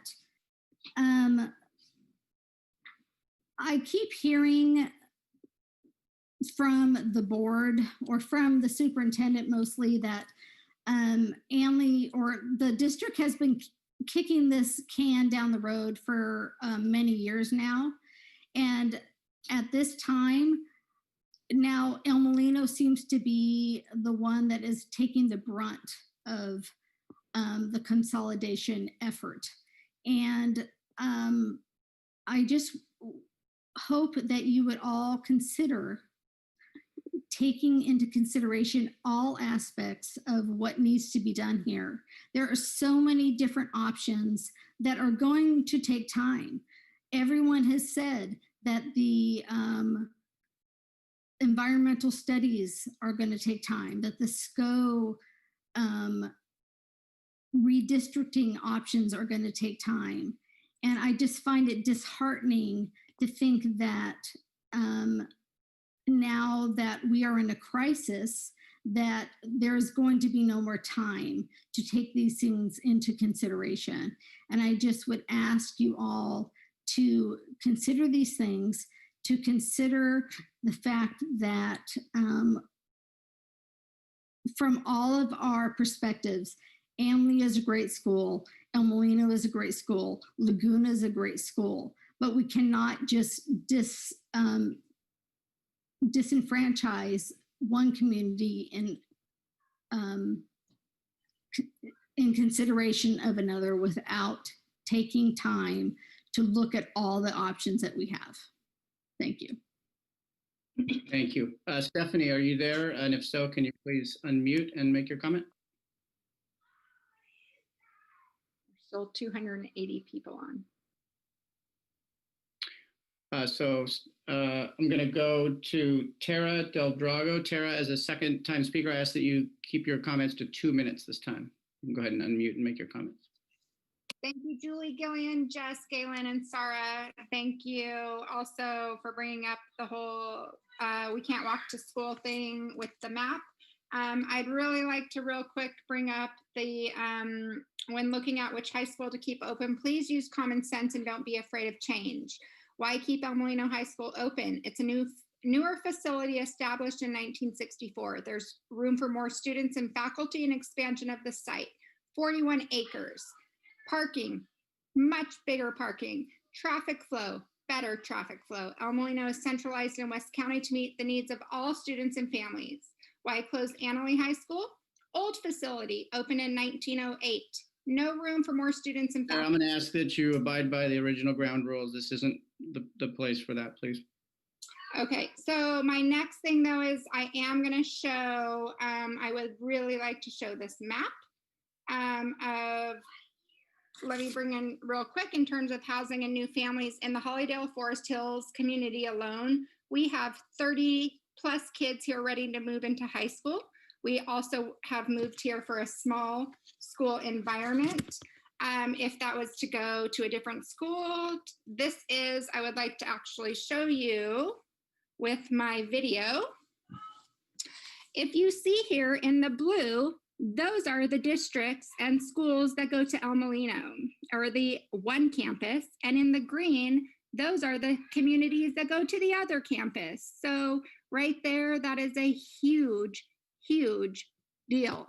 So I guess that's my big thing, but please wait and take parent input and help. We did not all know what was going on coming in, obviously, or we would be just involved like this was when we banded together on other things going on with the West County Charter School. When we didn't know about it, you guys have a huge community of middle school parents coming in that are ready to fight and to be willing to be participating and be ready to take this and help you guys out and do what's needed to do for the community. Thank you, Tara. And I'll ask David Stetcher to unmute and make your comment, please. And please keep it to 2 minutes as a second time speaker. Absolutely. Actually, I wanted to apologize. When I spoke earlier, I said the Annalee High School campus and the Elmo campus, and I didn't mean to do that. I suggest going ahead with combining the schools, the locations to be determined, but utilize both of the campuses for the facilities. I also wanted to say, a lot of people have talked about the culture of the two schools, the culture of the communities, and the interruption of that. If you combine the two schools into one, they will develop a new culture that will encompass the whole West County. And I suspect it will happen sooner with the students than with their parents. Thank you. Thank you, David. Board President Fernandez, that does put us at the time that we were closing public comment to return for board questions. So I will hand it back to you to take it from here. Great, thank you so much, Dan. I really appreciate your helping us tonight with this exciting town hall meeting, and appreciate your great moderatorship or whatever you call that. So thank you very much. I know that the rest of the board appreciates it too. I want to reach out to all of our trustees and to our student reps. Does anybody have any clarifying questions they need or want to ask tonight? If you can keep it to a clarifying question so that we can see if staff or if Phil, the lawyer, can answer, or Jenny, Tony can answer any of your questions. Anybody have anything? Yes, Angie. Can somebody tell me more about bridge funds? Like what, like the timeline would be, the amount we're looking at? Is that something that's feasible?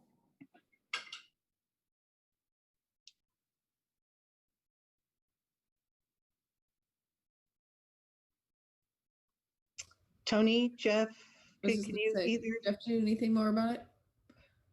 I know in a conversation with Linda Hopkins, she had mentioned that she was asking legislators for the possibility of the state providing bridge funding. Other than that, I'm not sure about that. Jeff, do you know more about that? Yeah, no, other than that conversation that you mentioned, I think earlier she mentioned bridge. I mean, I think bridge funding, depending on the source, right, is just to get you over that bridge. So, earlier in her talk, I think she mentioned bridge funding as the parcel tax. I think bridge funding is getting help from the, additional help from the state. So these are all kind of like gambles in like hypotheticals that we Yeah. can't really. To like bridge the gap to get you to the next part. Am I correct in understanding that most likely if we got bridge funding from the state, we'd have to pay it back with interest, correct? I believe so. I'm sure that it would take the place of a loan, yeah, or take in form of a loan. Yes, okay. Ted, question? Jeannie and Jeff, I remember at the CSBA conference in San Francisco a couple of years ago, I went to budget deficit workshop and all that, and they talked about it. It's like taking a short-term loan on your house. It might be a period of anywhere from 2 to 20 years, and you still have to come up with a plan how to pay that back with interest. And they really recommended that you don't go down that road because like with Oakland and Vallejo, those bridge loans have to be paid back. There's that or they take it out of your revenue each year. So Jeff would get his revenue per student minus that amount plus the interest rate. So I know they're out there, but it's probably a tough, long, and situation. And there's no, how would you pay that back? So I remember that specifically because Dr. Kellner was sitting next to me at that. We were sitting there. We hopefully never have to go down that route, but that's what I picked up from that conference. Well, I think we actually considered that at one point, Ted. Diane, Yes, I think you were right. on the board at that point too. We had a pretty big discussion at a board meeting around taking a bridge loan at one point, and because of the amount that we would have to pay back over time and just the uncertainty of our district actually being able to do that, I think we did at that time opt against that, if I'm remembering correctly. This was probably 3 or 4 years ago. That's exactly, you're right, Kelly. And that's when we decided to do the parcel tax instead. The parcel tax being a short term from 5 to 7 years. We specified the things that it will pay for, and it's backed up by the voters, property owners in your district. The bridge loan is not. The bridge loan has to be taken out of your general fund. That was the big difference. My other concern is that, and I don't know if it's all the time, but I also understand that if you seek bridge funding, that's an opportunity for the state to rear their ugly head and say, oh, so you need money from us, and then they can very much more easily bring an administrator in to, and then we lose all decision making. Am I right? Am I correct? I believe you are. Yeah. That's what, at least that's what happened in Oakland and in Vallejo when they took state money. So yeah, okay. Okay, good question, Angie. Anybody else have a question? So Ted, you have something? Well, it's not so much a question, but what David Stetcher said earlier in the evening, I just thought that might be something the board would want to talk about. I actually was going to bring that up, Ted. Oh, okay. Because it actually caught my mind too. So I would like if you all remember when David Stetcher first talked, he talked about a scenario that we haven't talked about, we haven't thought about, and I thought it was intriguing at best. And I would like to ask staff to do a little extra work on this. But you know, we've talked about before about moving Laguna to El Molino and the district office to El Molino. But we also have a scenario where what David mentioned was moving El Molino students to the Anley High School and the Laguna campus, and moving Laguna and the district office to El Molino. Number one, that would make it so that the campus, El Molino campus, stays open. And it also gives an opportunity, I think, for Laguna students to have some amazing opportunities that they don't have right now. So I'm wondering, and also my issue is, because we know there's a possible CEQA determination. So I would like to ask that the staff do an evaluation, including an analysis of potential cost savings and whether any new facilities would have to be constructed in that scenario. And if we could ask the staff to bring that back on November 18th, the results of that evaluation with a recommendation, and also if in fact what that does with regards to the whole CEQA process. Is that a possibility, Tony, Jeff? Yeah. Yeah, okay. Yes. Angie, or Jenny, yes? Yes, I think we'll definitely need to consult with legal counsel with respect to the CEQA process. And just so I understand correctly, because I didn't hear David's comment, you want us to investigate what again? Can you repeat that? The possibility of moving El Molino High School students to the Anley and Laguna complex. El Molino to Anley. By moving Laguna and the district office to El Molino. And that allows us to quite possibly, if I'm not mistaken, we now have more classrooms, and because we can use Laguna classrooms, and then Laguna would use the El Molino campus, and the district office could actually relocate there too. And then we also have that space where the district office is. So I'd like to see an evaluation done that includes an analysis of the potential cost savings and whether any new facilities would need to be constructed if we went with that scenario. And also what possible impacts of CEQA that would entertain. Thank you. I think the only other questions would be if kids that, traveling is a constraint, like could they enroll in what's going on at the El Molino campus? And I think, just thinking out loud, it serves the community as far as the demographic and, I guess socioeconomic challenges that have been brought up a lot in these town hall meetings from the West County. I think that would be something that we could certainly entertain, down the road. So I would think, right, Tony? Yes, I mean, I think the issue would be initially where we wouldn't have any additional funds to support additional programs, but it doesn't mean that we wouldn't have that in the future. So we can definitely look at what might be some program options. Well, I'm thinking about some of the suggestions too that have come out, and questions around could there be a potential partnership if we had more space, and just following this thought with the JC.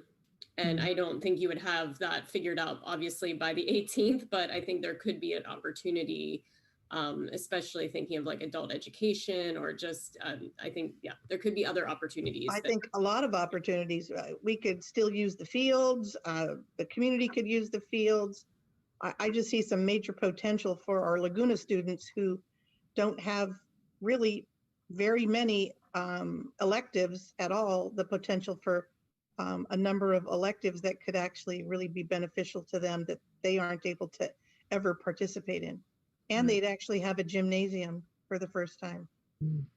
You could also talk to the partner districts. I know Twin Hills has a couple charter schools that go through 12th grade if they wanted to look at potentially moving and sharing that campus site and stuff like that. Because room is a precious commodity and it would still give life to that site there. So it might be something with a big future because the Twin Hills site has moved Sunridge down to that other site in Sebastopol, and Broome is still an issue there. So it's a concern that some of the parents have brought up, so, and parking and, traffic would be much better. So. Okay, well, that's what I want. Yes, Diane? I would also like to know about, I remember that there was an issue about enough science labs at one campus without any improvements, because we would have so many more students and they would be taking science. So we need to make sure that we do have the accommodation, what we need for the teachers to teach. Yeah, I'm sure that's part of the conversation. Absolutely. Yeah. Jenny, I see Jenny shaking her head. Yes. That's part of the logistics of building the master schedule and loading classrooms appropriately and determining exactly how many additional classrooms that we might need, regardless of what site. I like your suggestion, Jeannie. Okay, well, it's certainly an idea. Yes, Jeannie, Broome. I had a clarification on the bridge fund. This is just from a community member. They want to clarify that it's, in this case, it wouldn't be a loan, but instead money from the state or county, similar to how the county came up with 4.6 million to house and support 75 homeless adults. So I'm not sure if that's necessarily what you all were thinking of, but I think maybe we shouldn't discount it right away if there's a possibility that it might not be just a regular loan with so many right. Thank you. In our understanding, bridge loans for schools they're a loan. They have to be paid back, but maybe we're in unprecedented times. I don't know. Good question. Angie, I saw your hand up.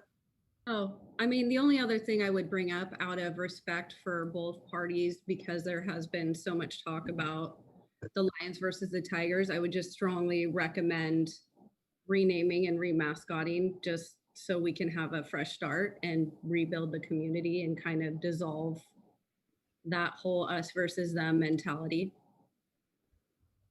That's a good question, good comment. Yes. Mm-hmm. I thought we were talking about this as something temporary. I don't know. I think that was somebody mentioned that in a question.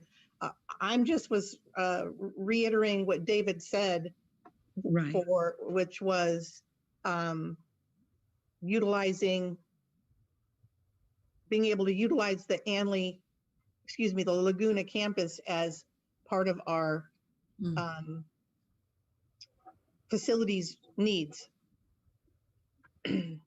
without having to do any building or moving of portable buildings. That was my pure suggestion. I couldn't tell you whether that would be temporary, permanent. I don't know. Any other comments? We are at 10 o'clock. Any other comments or from the board, or excuse me, questions from the board? So our next two meetings are when and when? November 18th is our next meeting, and then December the 9th.